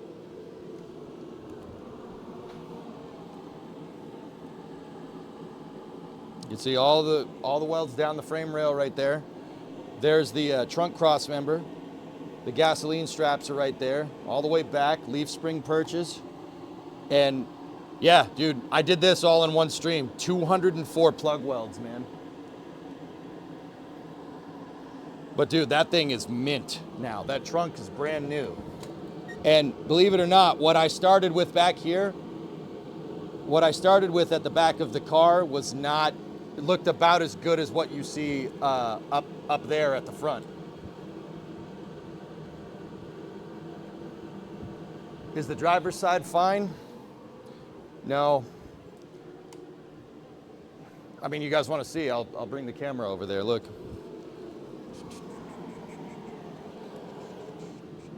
So this is what we're dealing with on the driver's side. It's just as bad. I mean, the cool part about this is that more of the door jamb is intact than the other one, than the passenger side, but the rocker is still shot. We're gonna have to do the same thing on this side. The rocker seems to be in better condition over here. I'm still gonna cut it out. I'm still gonna cut it. Because the outer rockers are good, right? Those are fine, but I really, the inner rockers have to be good. And the only way you're gonna get at the inner rockers is if you cut the outer rockers off, and they're already rusty, so screw it. If anything, dudes, we'll prototype it on this side, right? And if we get it, if we nail it on this side, then we'll just do that on the other side. It's not going to take nearly as long. But yeah, this thing had the frame rails were gone. I didn't buy new frame rails. I wasn't confident in my ability at the time. So I just cut entire sections of those frame rails out and replaced them. Do you want to see? I'll show you what they look like.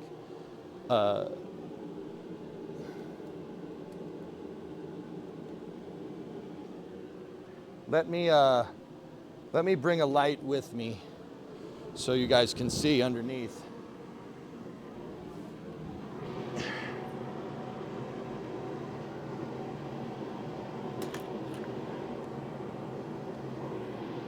See?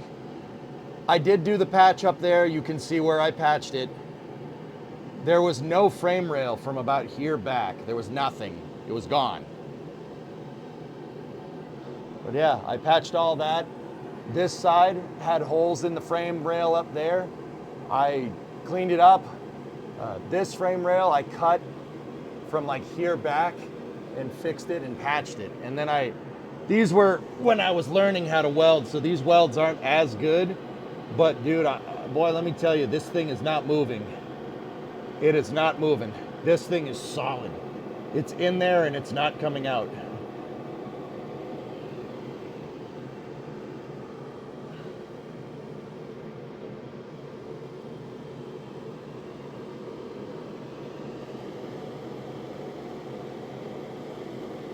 I bought new leaf spring perches for it. There's new rear leaf perches. I welded all that in. I lined everything up. I plumbed it straight.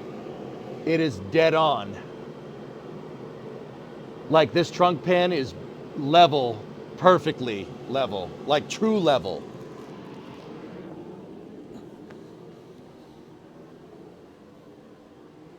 So yeah, like, I didn't know anything about fabrication when I started this. And is that the prettiest under there? No. Is it strong? Hell yeah. Is it gonna stay together? Yeah. And then I coated the inside of those frame rail channels. I coated them with rust converter and weld through primer and then paint Discovery, on the inner go at channels throttle of up. the rails. Hey, Hoff, 10-month resub.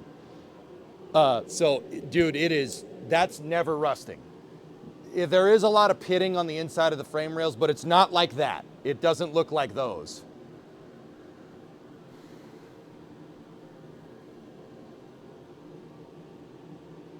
Hey, Bob.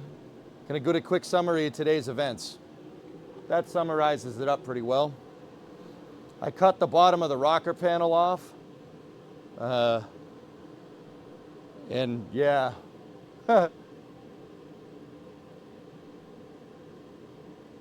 Does the floor pan work? You need to do impact the order of operations for the cross member.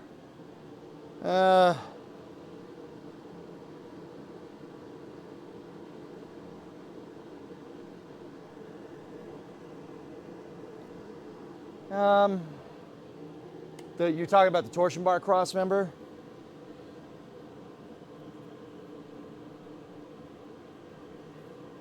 Yeah.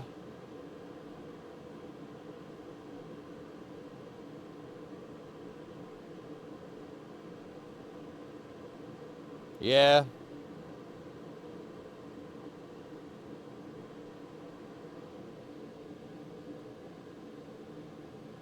What we've done so far looks good to you. For underbody, it's more about function since you can't see it.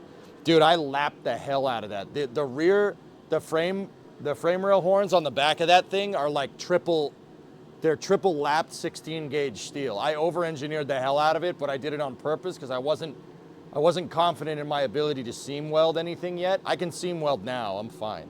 But yeah, so I cut the frame rail off, I made a new segment, right? And then I have a piece of 16 gauge plate on either side that goes through to the back cross member on the car. And then I plug welded that to the frame rail section and then seam welded it on top of it. That's way stronger than it was from the factory. Are my welds pretty? No. Who cares? No one's gonna see it anyway. Now the outside of the car, I want the outside of the car looking nice, which is why I'm being careful about it. But yeah, under there, I just want it to be held together, dude. That's super strong. That trunk is part of the car. It is not like, look, it's not, the whole car moves if you try to lift that up. I think I saw that operation a while back. Yep.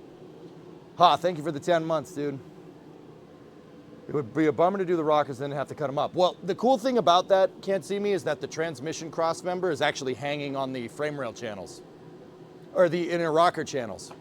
It's hanging on it. Yeah, everything is hanging on this dang car. That's why those inner rockers need to be perfect. That is a major structural component. It needs to be right. The outer rocker is just what triangulates it and kind of keeps it from flexing. But yeah, if we get the outer rocker patch pieces, I think we can do this, dude.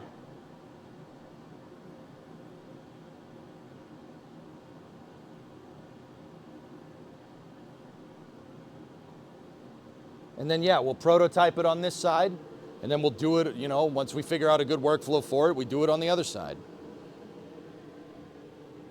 How bad is the B-pillar? B-pillar is immaculate, Snarfer. There's nothing wrong with it. There's no rust on it at all. Yeah, so that's good. The floor pan, the main pan is done. It's no good. It needs to be replaced. And then the big major structural component up front is the torsion bar cross member. But my frame horns, or my frame rails, the front frame rails are perfect. Even after the floor is rusted through to them, they're okay. And as long as those are straight, and I know that they're true, swapping the torsion bar cross member is not gonna be the hardest job around. We're just gonna have to cut the floor out. But we have to cut the floor out anyway because there's holes in it. So I'm not worried about any of that. In fact, guys, it might be a good idea to do that while we're here, My original plan of attack, knowing nothing about bodywork, was to start at the back and work forward, but maybe it's better to start at the bottom and work up. I don't know. What do you guys think?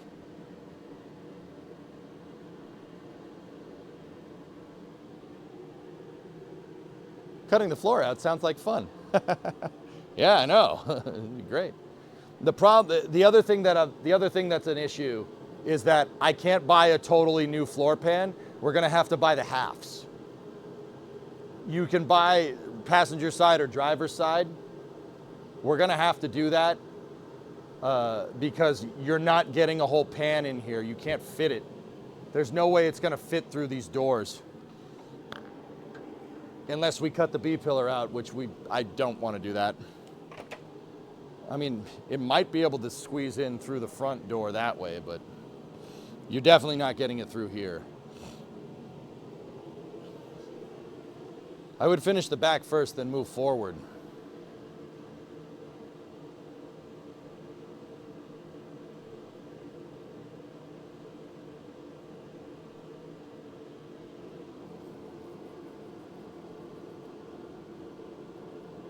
Geek, that was my original idea, dude. That was my original idea, but like, okay, say here, right?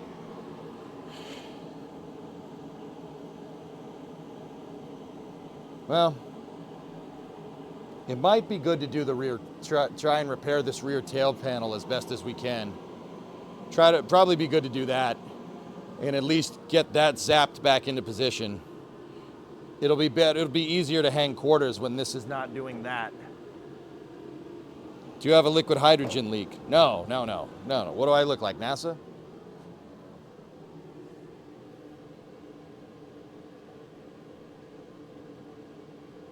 You could cut it all out if it was sitting on a jig. Yeah, scratch. Didn't have enough for a frame jig.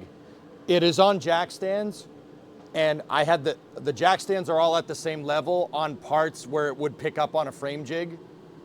So like where it would be on I picked out the points where it would be resting on the tray on the assembly line, and I have all my jack stands underneath there set to the exact same level, and they're basically on the positions that it would be to level the car. I went back and looked at pictures of the damn assembly line at Lynch Road, which is where this car was made. I went back and looked at pictures of the assembly line to figure out where they pick up on the frame rails for this car. It's at the front of the rear frame rails and at the back of the front frame rails. That's like where it would be on the assembly line. So I took 4 jack stands, made sure they were all at the same height. I know my floor isn't perfectly level. It's close. It's close enough to be able to use a level and get this right. It's pretty damn close. So my floor isn't exactly level, but it's well within the 1/8 inch tolerance that the factory manual calls for. So no, we don't have a frame jig, but this is fine. You can make this work. See your prior text. No, that's not a good idea to cut out the rocker and the floor. They are the structure of the lower body. Yeah. Yeah.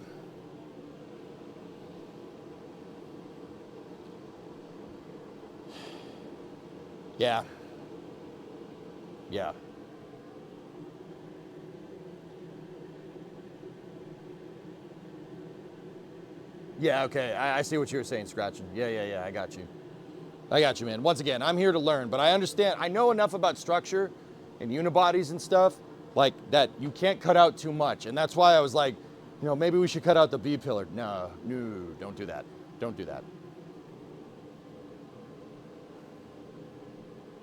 Start at structure and work out IMO, which is worth about 1 M&M. The truth is, the roof is not a structural component. I do believe it is with these cars, though, dude. The sedans are way more structurally rigid than the coupes, but I mean, the coupe is an additional tie-in, but most of the structure is down the bottom, Scratch, and that's what you're saying, right?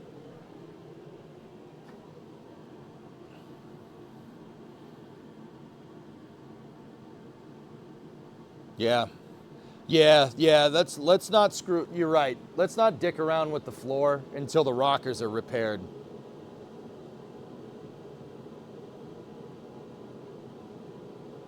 Yeah. Yeah, that's a good idea. Finish one project before you move on to the next. I would get the back all done and then the quarters, then move to the rockers and the floor. That was my original plan, Geek, yeah. But where this kind of spiraled out of control, dude, is that, okay, to hang the quarter panel, right, I need the door jamb going all the way down to the rocker. And I was like, okay, just rebuild the door jamb. I can't rebuild the door jamb if the rocker is gone, and that's where the beer can was, right? Like, can't do that. So I have to rebuild the rocker in order to hang the quarter, in order to finish the back of the car. That's how this happened. Add struts like you did on the trunk. Yep. We could strut everything together. Mm-hmm.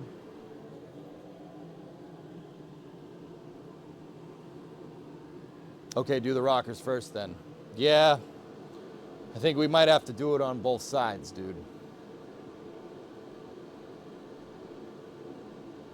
That's why I'm kind of thinking like, okay, work from the ground up. So if I do the inner rockers, right, we patch up those inner rockers, right? We get some replacement outer rockers. I got a wedgie. Put the outer rockers in. That'll give me something to build on here. Repair both the rear door jambs, because both the B pillars and the A pillars are fine, right?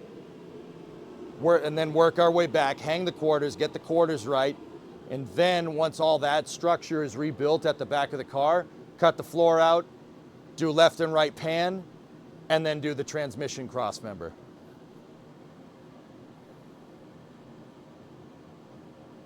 I think that'll be good.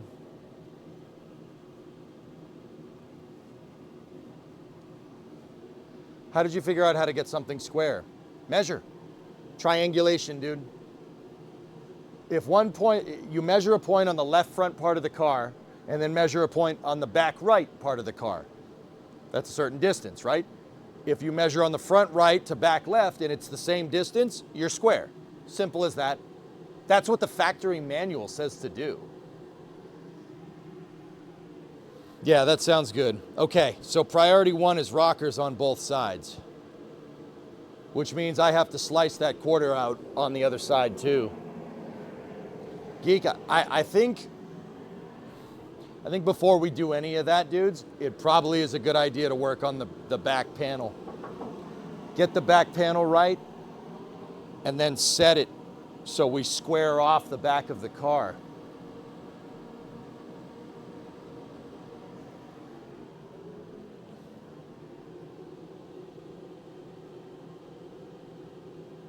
C-Last, what's up, Snarfer? Faced with the same issue, you use roll bar steel in between the inner and outer rocker. Cut out the vat and welded what was good left to the new steel. Roll bar steel in between the inner and outer rocker. Geek, my thing with this is that this thing is roached. It doesn't look bad from far away. There's a bunch of holes on complex pieces of geometry that I'm frankly not sure how I'm going to make. That's why I've been avoiding it. That's why I've been avoiding it like the plague, dude. Because some of this I just don't. So first of all, it's 24 gauge steel. It's very, very thin.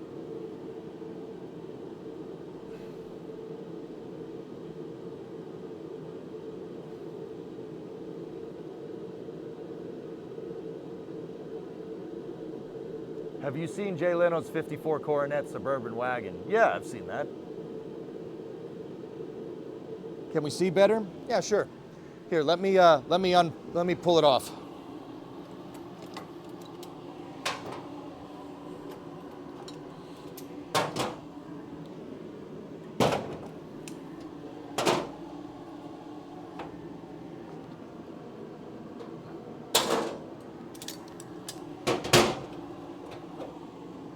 So the back part of this doesn't look too bad. If you look at it, it doesn't look too bad, but look. See all that? Tin worm. Now, look at the back of the bottom of this.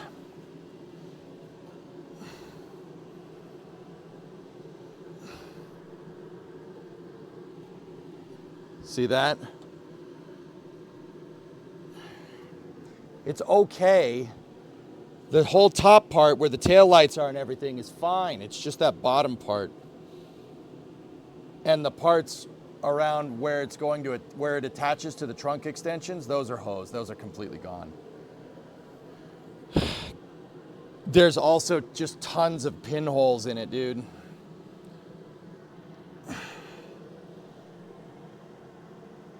It's not great. It's not great. But, I mean, I could fix it. The other thing is, like, okay, to buy another one, they're $500. If we buy another one, we'd have to take the centerpiece off that holds the trunk latch because they don't make it with that. And that could fix that problem. I would really like to not do that, but also, how many of those holes do you think you can plug? See, Kraken, if this was 16 gauge steel, I would have already fixed it. It's 24 gauge. The welder is gonna blow through it. You're gonna be blowing through pinholes all day. The right way to do this is to cut it out. Cut out the rot and then replace it with plates and then hope that your seam welds don't blow through as well. I don't know how to TIG, dude.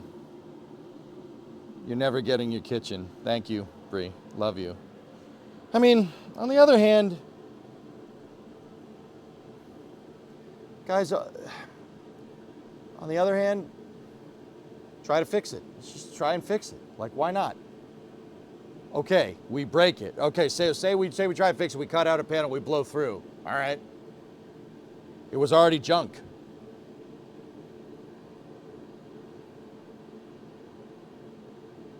If you're a body man, I'd say going, loving you, I love you too, just kicking you when you're down.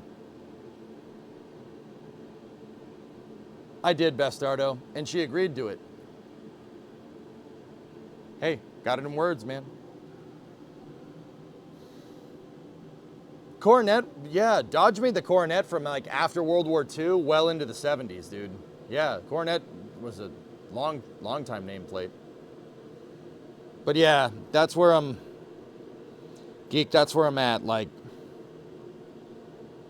it'd be nice. I would like to fix this to save some time, but this is a little bit out of my skill set here. But, whatever, man.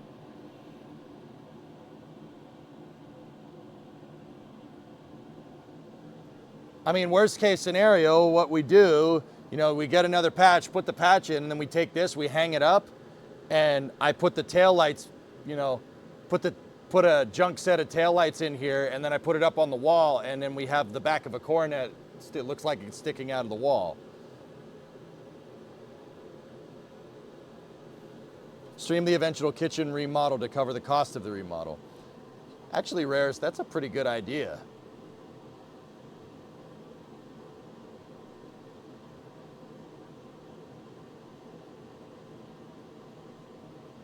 I like you, chat. Write hot bungarus on it. On this one and hang it on the wall? Yeah, absolutely. If we do that, dude, I absolutely will.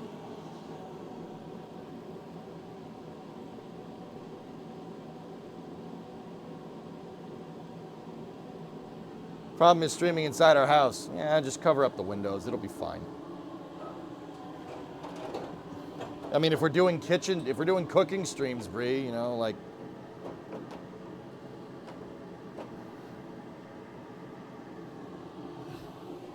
No, Buck, so that's exactly it. All of this is a tax write-off. Guys, this isn't like some shady thing to do. I write off all the car parts, everything. Snowblower parts, not that we spent any money on those, but I did spend money on snowblower parts once upon a time. Every single panel here, I wrote off because it's the business. They're parts for the business. It's for the content, right?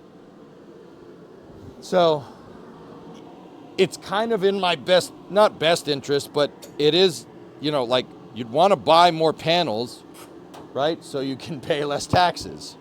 And at least we get something out of it, you know?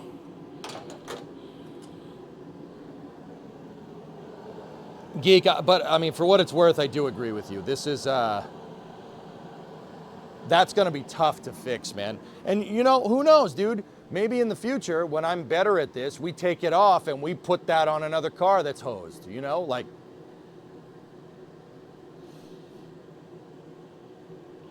I would watch you cook even though I hate cooking. I make cooking easy, dude. You think I like cooking a 3-course meal after working a 10-hour shift? No, dude, I make stuff that you can make quick. I call it streamer food. It's just something that you can make relatively fast. It's way cheaper than dining out or ordering out, right? And it's not hard to make. You really can't screw it up. Yeah, Geek, I think that's a good idea. Yeah, we can buy a new rear valance. I mean, that's gonna, yeah, that's probably that's probably a good idea.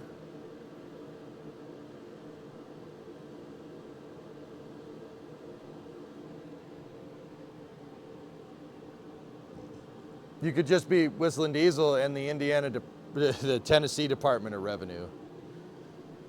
Yeah. Solo, you've been watching this stream a long time. You know good and well, that's, you know, if that's how, my views on this is like, if that's how you want to make content, go ahead, dude. I ain't about to get arrested for content, man. Not that that's what happened to Cody either. Like, I know what happened to him, like, it's kind of bullcrap that they're going after him, but hey, whatever. Like, I kind of agree with him. It's kind of bull, but also, that ain't my style. You know that.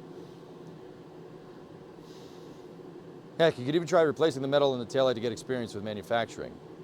Yeah. I mean, Cracking, dude, look, I'm not going to lie to you. I like fixing cars. What do I always tell you about cars? Cars are accessible. They're an accessible way to learn how to weld, to learn how to fabricate, to learn how to make stuff, manufacture things, right? They're a very accessible and easy-ish way to learn how to build rockets.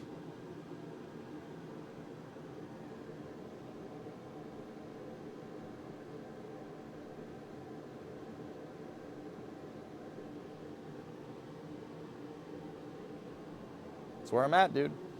Think of it this way. You want it to last. Unless you cut all that thin stuff out and replace it, it's going to blow through eventually. Yeah.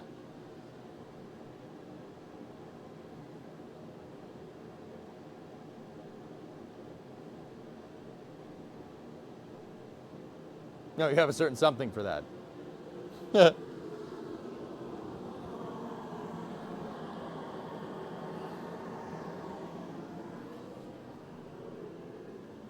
Welcome to my underground lair. You gonna become Raytheon in the garage? Gotta get your L1 cert somehow, dudes.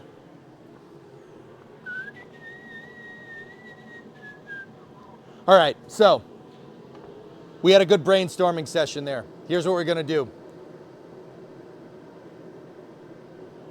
I don't want to. I'm gonna buy another one of these. I'm gonna buy another one. And we'll, when we get this, we'll line everything up, we'll tack everything back into place. And then actually, if we do that and we finish the rear of this thing, dudes,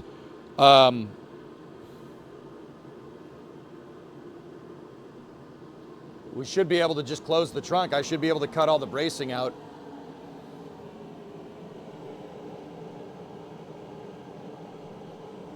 As long as we get this right and get everything nice and aligned.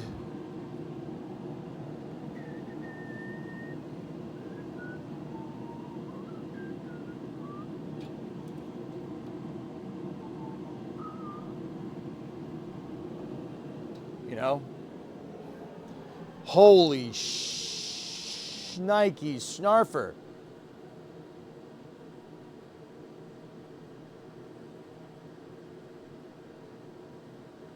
New rear end for EJ? Dude, that's a $500 super chat. Okay, all right, there you go. There's a new one.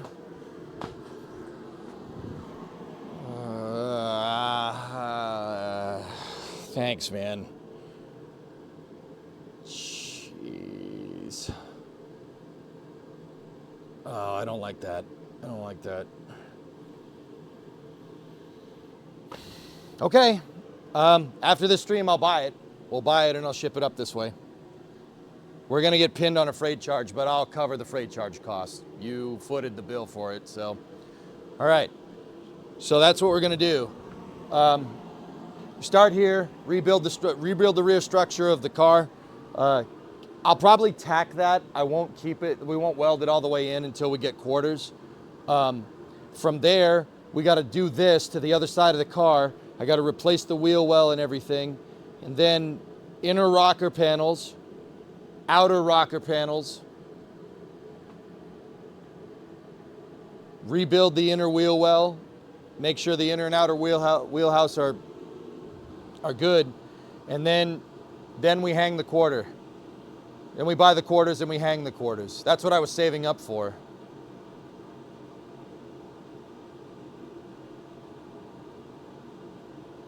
Damn, dude, you just made that a lot easier. I really appreciate it, but yeah. Snarfer, thank you very much. We will get Brimo her kitchen. Yeah. Jeepers creepers.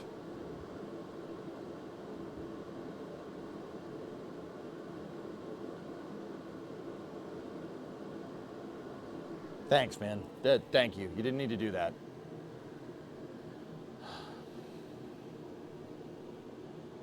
I really appreciate it though, bro. Let's do it. Let's do it. Yeah, so get the back done. We got to zap that out. We got to zap out the other rocker. I got to buy the patch rocker pieces.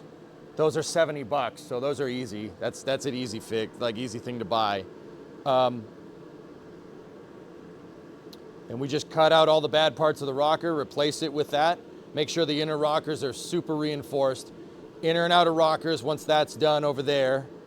And then, once again, on the other side, I have to do the wheel well like this, the outer wheelhouse and the trunk extension. And yeah.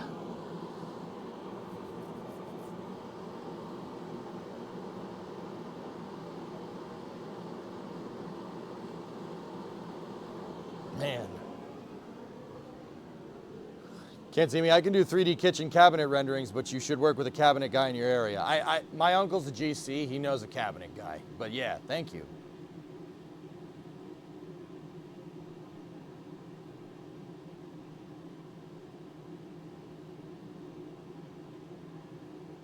Yeah, it's 9 o'clock, Bree. We can do that.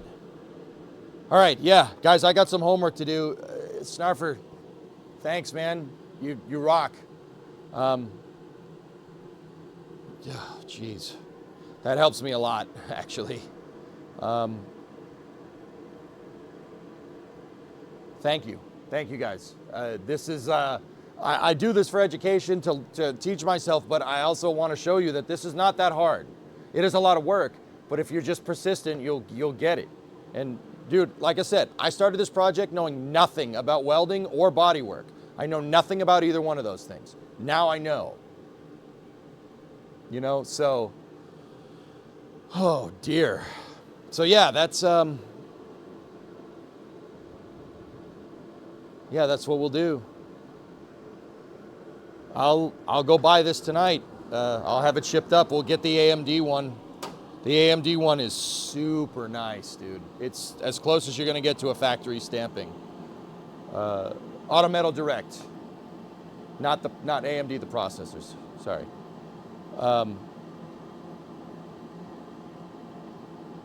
Thank you. Yeah, so, all right, I got some homework to do. I'm gonna do that. Let me just, I'm hanging my hearing protection on this camera so I remember where it is.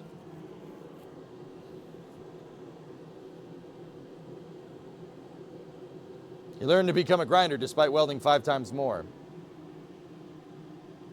Now he knows to never do this again.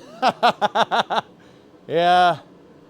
An expectation of this project was to figure out what a car that's too far gone means.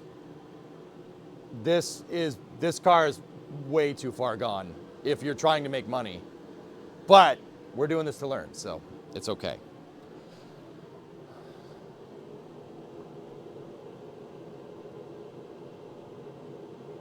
Oh, dude, this is gonna be sick.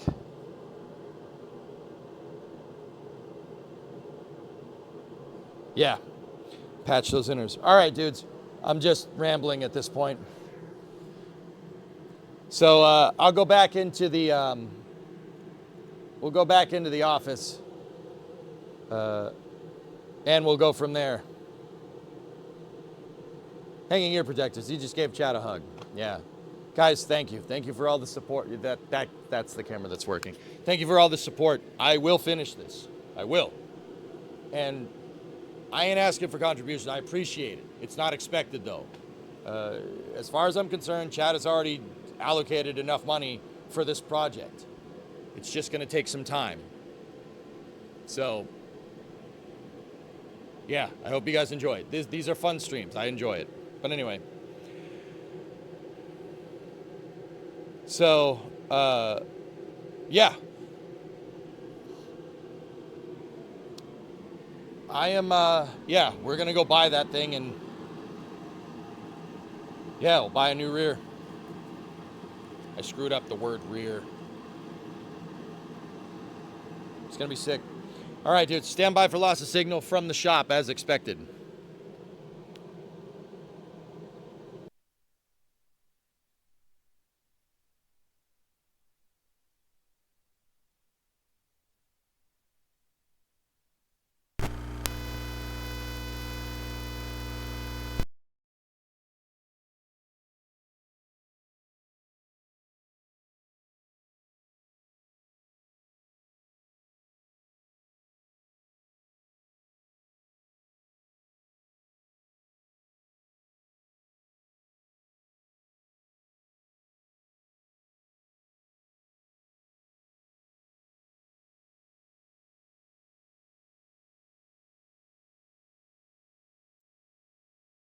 Okay, I'm back in the office. Reminder to dig out the jackery to charge the mic. I already did that. The jackery's charging in the house. So guys, I'm going to shut it down. I'm going to go buy those parts. Starfer, thank you so much. Everest had some bits. Get some nice spices for Brimo too. Will do. Will do.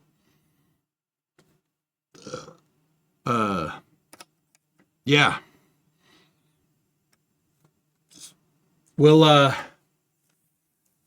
I'll get those parts, and when they come in, we'll start zapping. Well, I don't know if we're gonna zap the rear end, the back end in. We'll probably self-tapper it in, at least initially, because I don't want to weld that thing in and then try to hang the quarter panels on it and have the quarter panels be all wrong. So yeah, we'll zap that in, and then yeah, I gotta do to the driver's side what we just did to the passenger side. So I'm gonna head out, guys. I'm gonna head out a little bit early. Tomorrow I'll take another stab at winter. Oh, that's right, I died in winter car. Take another stab at it. We'll start building another one.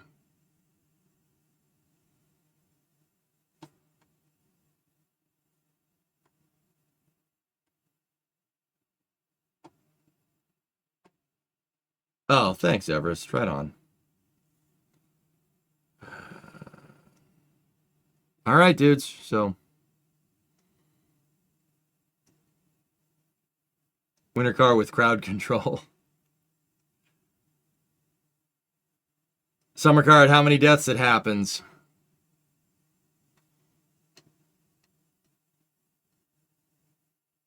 Yep. All right. Well, I'm gonna buy these parts, and what's today? Tuesday? I don't even know what day it is. Yeah. Okay. So tomorrow we'll winter car it up. We got to start over. That's gonna suck. October? Oh, it's Buy Parts Day. Yeah, it's Nudie Buy Parts Day. See, you forgot about it just until now. Yep. I am who I am. Starford, thank you. Thank you, everybody that supports the project. I'll see you guys tomorrow for Win a Car. And we'll go from there. Thank you very much for watching, guys. Have a good night.